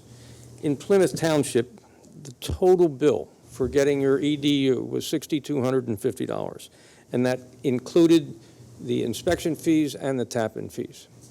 If you look at what they're asking us to do now is put up essentially $10,000 or $11,000, $10,200. And I'm sorry, they didn't do escrow? I'm sorry? Plymouth does not do escrow? Yes, they do, but that $6,250 includes the escrow. Okay. Subsequent to that, we went to White Marsh Township. Their tapping fee was $3,500, and the inspection fee was $350. In Upper Merion Township, the entire cost, and they don't break it out, is $6,800, including whatever their escrow is. That was just our background. Subsequent to that, we then held a meeting, again, at with the cooperation of the Borough Administration and with Ray. We met with the authority and some of its representatives, including their lawyer, Steve Clark, et cetera. And we asked them to give us an escrow picture of the last year. And they gave us a copy, and if you would like, I'd be happy to share it with you, of what was serviced by them and what the costs per unit were. Would you like to have that as Yes, something please. to observe?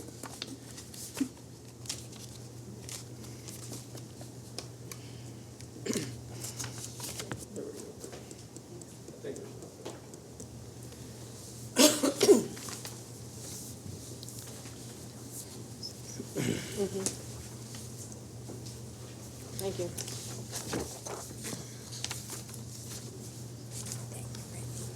Who wrote all over this? Expert.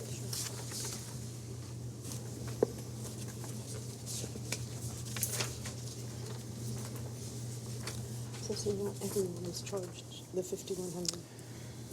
Now, my chicken scratch will be explained, but the first part, which is in type, is what Steve Clark gave to me subsequent to doing the study that was requested. And as you can see, the prices ranged, the inspection fees on individual properties ranged from as high of $5,800 to a low of approximately $2,500. They then averaged that out to come out with a number of $3,600. What we did was a couple of other mathematical On average. approaches in order to substantiate what the value or what we are asking them to do. And if you look to the far left-hand corner, lower left-hand corner, you'll see the number 7020 there, divided by 2, meaning leaving $3,500. That was a combination of two numbers, and if you look just above, it says largest group, and you look across, it was $2,620. The second largest group was $4,400. We simply took the two most popular groups and added them together and divided it up, and it comes to $3,500. If you remove the highest and the lowest one, run the averages on that, you come out with $3,483. Our point is that based upon their comments, our point is, and their comments I'll back up to, Steve's comment was, sometimes these guys don't pay, and we have to chase them. And my response was, well, that's because I don't believe that you're administering the process correctly. If you would be kind enough to explain it to me, I'd be happy to comment on it, which he did. He said, what happens is that the escrow that's out there, when it was in the $3,100 range, at times is exceeded, as you can see from here. But the builders don't pay it. And then they go to settlement, and then the sewer authority has to chase them. Well, I think on the building inspector's side, from the borough here, you have a system wherein the deed is not released from the borough until all of the fees are paid. And it seems to me that the sewer authority ought to be able to do the same thing. For example, if I come in, I pay the $3,100 that we're suggesting, and we exceed that for whatever the reason is, makes no difference, and it goes to $1,000. I mean, they need another $1,000. If we don't pay it, they can lien the property prior to settlement. They can file a lis pendens prior to the settlement and stop the settlement, or take the money out of the settlement, but not penalize the people who are paying what they should pay and the people who are performing as the common sense would permit. This has, I believe it has to change. It's something that we've asked them to do. When I went to them and made this same proposal, I got a flat out no. Now, that's just me. There are some of our restaurant owners sitting in here also, and they've gone through this. They've hired an attorney to think their way through it. I don't want to speak for them or the attorney's position.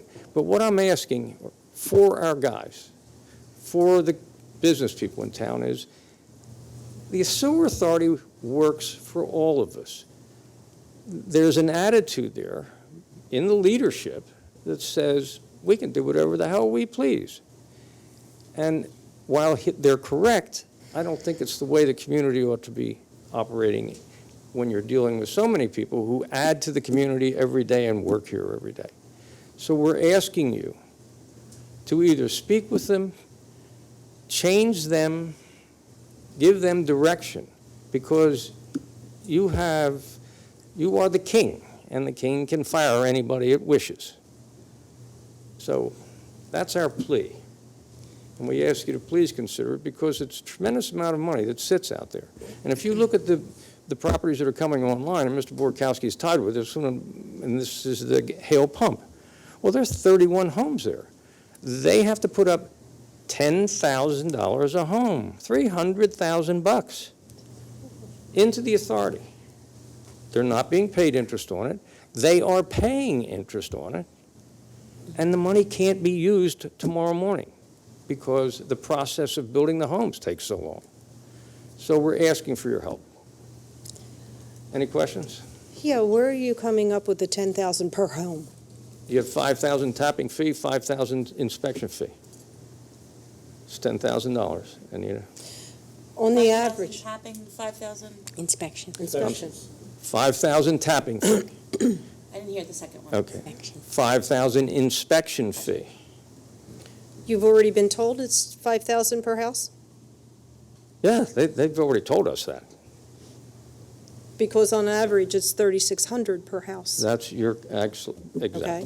That's And, go ahead, Ty. And I don't want to speak, it's the process that we're going through down there. It doesn't make sense. I mean, let's walk through it real quickly. So you buy a piece of property and you obtain your permits and whatnot. You then have to deposit $5,100 in their account in order for Clark, the law firm, to draw up a contract that you're depositing $5,100 in their account and they can draw from it. So there's a fee for that. And then they start looking at the engineering, how you're going to tap into it, which is a standard. You do it this, it's a boilerplate there, do it this way. You have to do it that way. They gobble up all that in engineering fees, okay, and legal fees. To put that, you never get your money back. You never get that $5,100. Rarely would you see it. It's always gone. But why in every other municipality you simply pull a tapping permit? The job, and not only that, it could take 4 months for this process. So imagine you folks they have to vote on accepting your contract that Clark created. Same contract, change the address. You have to wait to Scheduled meeting. Scheduled meeting for them to vote. For them to then look at your prints. So if I could turn my stuff in on the 29th, the meeting was on the 28th, and my $5,100. I have to wait till the next month for the board to vote to approve that contract.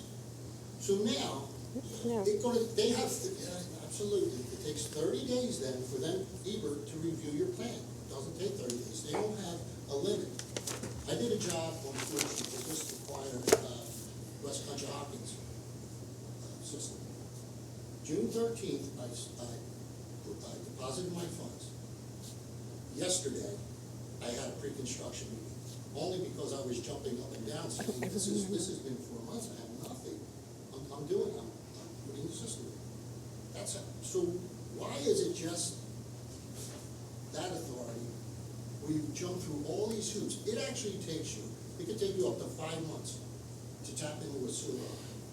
It takes you 3 hours to do the job. To the township, you go, you pull your permit, you dig into the main, you put in their standard tap, they come out, inspect it, you close it up, and you're done. It's insanity. But it gets even deeper. Now they come up with the fact that most of their structure is running on private property. Yeah. Through the alleys. Yeah. So imagine this, you go to tap, well, the main's on your property. Oh, the main's on my property? Yeah. We're gonna need an easement to go onto your property. Wait, so it's my main? Wow, that's kind of gray. Hold on, your main is on my property. Yeah, okay, you can say that. So what we want you to do is you hire an engineer, get a legal description, turn it into Clark, turn it into Ebert. Ebert will review, okay? Once they find out that that's the correct legal description we need, they turn it into Clark. Clark then develops an easement agreement that you have to sign and record. Guess on who's dying? Yours. You pay for all this. So if your neighbor wants to put a shed on your property, okay, and I'm like, can I have an easement? He's gonna make you pay for all that legal and engineering to put a shed on your property so you can, none of it makes sense. It really doesn't. So that $5,100 is all gobbled up. Not to mention, no problem with the tap fee. That's like a formula they do, the flow and calculations and the money they have to put back into the system. I get that, but why? Why down there? Not only the $5,100, 3-4 months. You build a house quicker than that. This job on Hector Street that I asked for relief from, we cut a 2x2 hole. The main was literally 2 feet off the grass. It took me over a year to get it approved. Because they had put a liner in the main, and there was a stub out off of the main.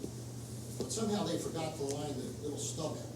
So we had to find a company that would do this liner, and then it had to be reviewed. Inspectors had to be on,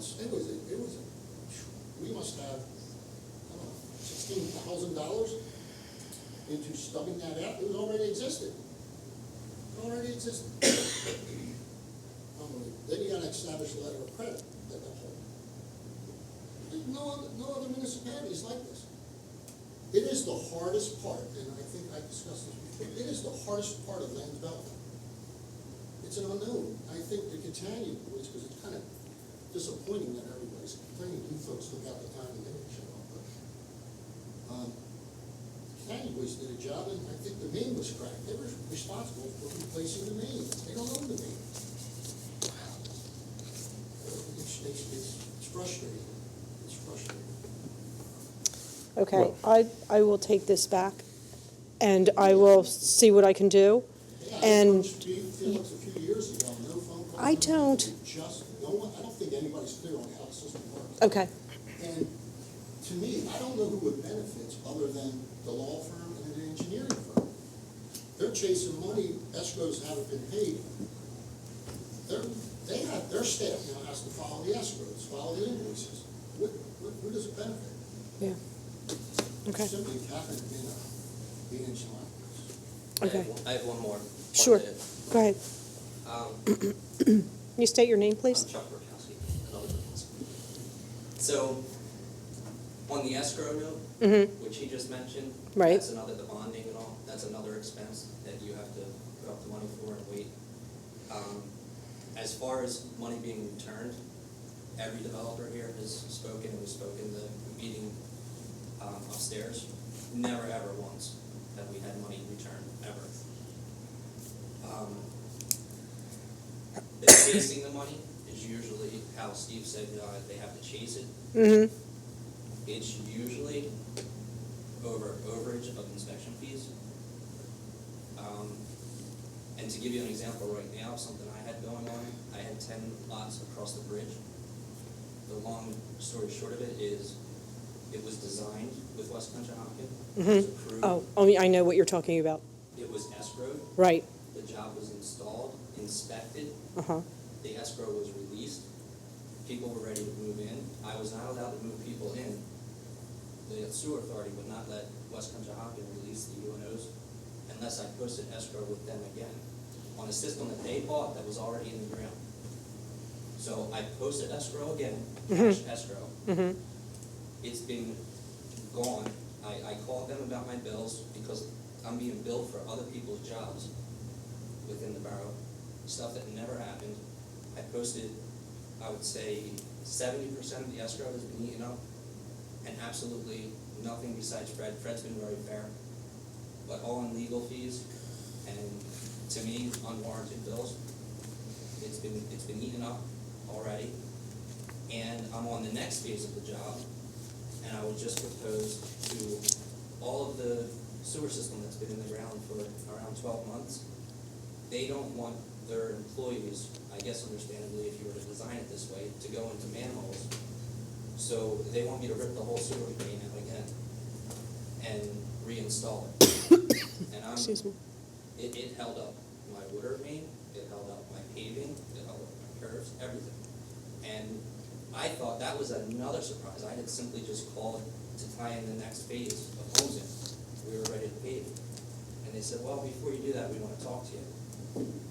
And they said, hey, can you rip it all out and do it the way we like it? So it's very frustrating, and it is everywhere else very easy. You walk in, you pay a fee, they inspect it. As they said, it's 3 hours and you're done. Thank you. You're welcome. Thank you. Thank you, Chuck. I can bring you more examples if you want. I'm sure you don't. No, but we're good. Thanks. I mean, It's been, this is a conundrum which only you can solve, yes, unfortunately. it's been an eye-opening discussion, I would have to say, for most of council and educational. So I think it's something that we'll just have to discuss. Okay, thank you very Okay. much. We Thank appreciate you. Thank you, Ty. When you go back to the sewer authority? Well, there's two sides, but I think what they need to understand is that this council, tell me if I'm speaking out of terms, is we're looking to simplify processes for the people that we serve. And to me, it sounds like, yes, there's an issue with money, but the money sounds like it's coming from the process being not simple and broken from what I can hear. So I would say that we as a council, and again, you can tell me I'm off the wall, but we as a council would like to see that same philosophy carried out with the sewer authority, looking for opportunities to be more user-friendly to the people that we serve. So you want to? No, I agree with you. I think that it needs to be straightened out, that we have to have a clear-cut process as we're trying to establish with everything else that we do. I'd be curious to see their itemized bills, too, how that works. I'd be curious to see those bills, how they're itemized. Okay. Good evening. Good evening. I'm Jim Flanagan of Flanagan's Boathouse, figuratively and really the old guy on Fayette Street. We have been here since 1990, and now, so we're in our 28th year, and been very, very happy. The problem you have heard, the prior commissioners and all that have heard, is parking. Now, I remember when the first proposal, I think Keystone was about a year and a half ago, there were supposed to be, no, how many was it? It's 125. There's supposed to be 300 parking places for the public. Now it's down to 125. Now, 150. just recently, within the last year and a half, the Mexican restaurant across from the pub, they got all their parking waived. The Hampshires just put up a roof thing, and it's gorgeous if you haven't been up there, to hold 175 people, waived. Now, I don't know whether this is true or not. The rumor is that in Light Parker, which is a 12,000 square foot building, there's going to be another restaurant. Pretty sure that's still a rumor. I'm sorry? Pretty sure that's still a rumor. I heard it's not a rumor. According Oh, you to mean it's done? according to our administration, it's We haven't a. got any we have paperwork, not. but I Well, heard- whether- Whatever, but go ahead, Mr. Flanagan. No, but here's another, they don't have one off-street parking place. Correct. Now, I'm here to speak for the business people. I am not a spokesperson for them, but I'm here to speak for them. I'm also here to speak for the residents. And I don't know whether, a lot of times, everybody that gets up, like myself, or somebody talk about the parking, I'm talking about my restaurant or my retail store or something, I listen to the residents, on Spring Mill Road and stuff like that, and they think, don't stone me, I didn't do these things.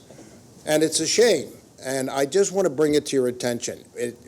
I don't know whether anything can be done, and incidentally, I think what Keystone is doing is going to be fabulous for the borough, fabulous, and us, and the business people. However, if there's some way to get more public parking, we need it, and we need it desperately. We're starting a parking authority, which Tina had a good outline of what we're gonna do, and we need it. There's a lot of spaces in this town that we can utilize, and we do need a lot more parking, and there is some areas where we're looking, the property we had acquired before years ago, that we could do something with. Yeah. So believe it, we know it. Oh, I know I'm not, I just haven't informed people, you didn't know Right. what I'm talking about. Right. I know that, but I plead for us on Fayette Street, and I plead for the residents around us, because we all deserve it. We have paid over $70,000 in parking fees here, I don't mean tickets, but, for, with Pulver and all that stuff, $70,000. That's getting like the impact fees for hooking up to the sewer line. Thank you for your Mr. time. Flanagan, Mr. Flanagan, the input from the business owners down on the lower end of Fayette Street in that area would be greatly appreciated for the new commission. So maybe yourself or one of the other restaurant owners would like to be involved in that. That would be very helpful. Well, we certainly can do that. Everybody down there right now, and it has been, everybody's friendly. I know. And and everybody gets along and stuff like that. But I hear them. I hear Right. our quote competitors and stuff Right. like this. They say, my God, what about parking? Right, but you're the ones that are down there. There's things that you see and view differently than we would, and that's beneficial when doing something like this. So, your input would be One of much the things appreciated. that's possible, and I don't know exactly what the parking committee, as Bob said, what they need on Fayette Street in our block, and probably on the northbound side, you need one parking place with a 15-minute limit for pickup. All the Right. restaurants have pickup, whether it's us, whether it's, the Mexican restaurant, whether it's, the coffee shop, and it has to be enforced. We're talking about that. Yes, it's a huge So, thing. Mr. Flanagan, would you like to be a part of the? Is this a recruitment? It I would be happy to be on the parking authority. That was I would be happy to, not the chairman, just, One thing, you don't get paid, though. take it all back. No, I'd be happy to do it. okay. We appreciate that. Thank you Okay. very much. Thank you for your time. We'll be in touch.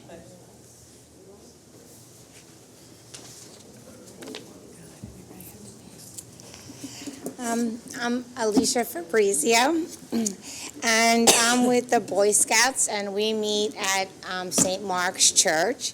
And we were wondering how you get on that electric board outside. And we would like not only to advertise to join the Boy Scouts, but also that we would like to offer the community residents any help with any service project that may need a lot of hands, such as a big cleanup or a big clean out, building a shed or lost and found boxes that we are currently doing to donate to all of our parks in the area. There's no really one particular job. that the boys and girls can help with. Any task, as long as it's giving back to the community and its residents, will suffice. So with that said, we would like to announce on your electric board or maybe the TV, and if anyone is interested in joining or contacting the Cub Pack 140, we would like to show them how they can reach us. I think we can make that happen. We'd be happy to do so. Yes. We would just need, if you can just make sure Brittany has your contact information, and I then will we'll do so. coordinate with you directly. I appreciate it. Thank you very much. Thank you, Alicia. Thank you. How? So, we just had 14 more join, so 50. We have Oh, 50. great. That's like great. our largest so far. That's wonderful. Yeah. That's great. Thanks to the mayor, he helped us get some more people at the Fun Fest, so, yeah, 50. Great. Thank you very much. Thank you, Alicia. Mine's an easy one. The mayor came and met with us at the Ambucks for the Santa Claus, the Christmas tree lighting, which we were talking about with Marywood Park, the new thing this year that it sounds like we're pretty much going to be doing. But we have to have a meeting, so, just to go over the ins and outs and how everything's going to take place and things of that nature. So, an impromptu meeting, I don't think it's going to have to be an official, we put our suits and ties meeting on. So we've reached out to Johnny Pasquarelli John Pasquale, correct, yes. to set up a meeting, so the plan is that we'll have him and you more than welcome. Whoever wants to attend from the Ambucks is more than Okay. welcome to come. We'll have the meeting at Borough Hall. You'll meet with admin. We'll work out all the logistics. Okay. But you're pretty much set up to go. Okay. We just need to finalize. I'll give you my email address tonight. That's perfect. Before, You just give it right to Brittany, and we'll Brittany? make sure you're included. Perfect. Yep. I'm just a spokesperson for Santa, Yes. so. Thank you. We're very excited. We're very excited. Yes. We're very Thank excited. you.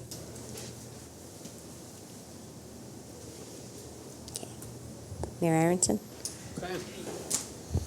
So the first thing, we have the first ever EAC West Side Streets Cleanup. Usually we meet at the Conshohocken Brewery and do the east side, and this fall we're going to do the west side. So we're going to meet at the Conshohocken Bocce Club on October 20th. This would be a great project for Boy Scouts. We're going to clean trash off the streets, and then Guppies was nice enough to invite us in for lunch afterwards. So we're getting the word out, and I know the borough will help us advertise. And this is just another project from the EAC to get everyone involved, helping the environment. And then, of course, the big thing happening next week is the beer festival. Everyone up here should have received an invitation from Rotary. Please respond, and we will make sure that you have tickets ready to go. It's always an honor to have you there, and we look forward to a really wonderful festival this year. So thank you. Thank you. Mr. Stokely? Yeah, I just want to make sure, are we in line for the council meeting to do the Metaamity dedication? I believe that's all set, Ready for correct? that, or we? Brett? We are, yes. It's happening on October 17th, Okay, I yes. just wanna make So sure. they've So been invited, and we have a plaque prepared. I have people that I'm inviting that. Okay. Invite them, yes. Okay. Good to go, 17th. 17, Yep. thank you. Ms. Barton? Tina? Just want to remind the east side, Monday's a holiday, and Thank you. we won't have trash pickup on Monday, but we will have trash pickup on Wednesday as a makeup day, so. Am I right? Okay. That will be advertised on Borough Media as well. I did get my letter. Oh, perfect. I got my letter. It was very informative. Recycles are now on Wednesday when they fall on the holiday. Is that correct, Ray? Yes. A lot of happy neighbors with that letter. Yes. No, I'm good, thank you. You said you said trash pickup on Wednesday too. Sorry?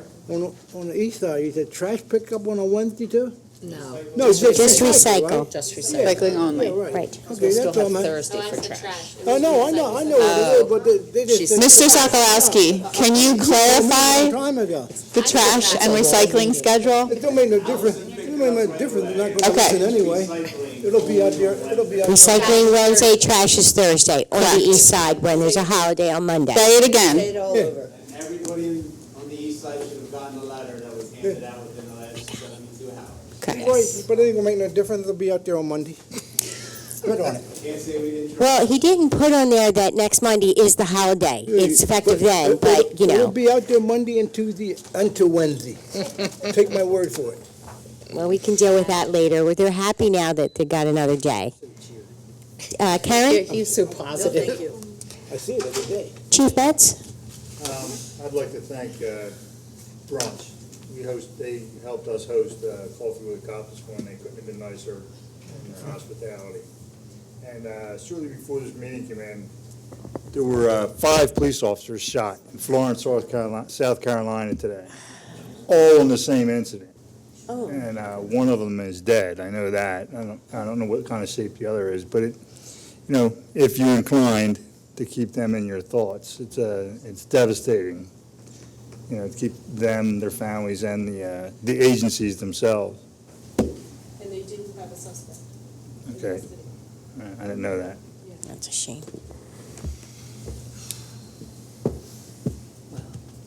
Everyone good? Meeting adjourned.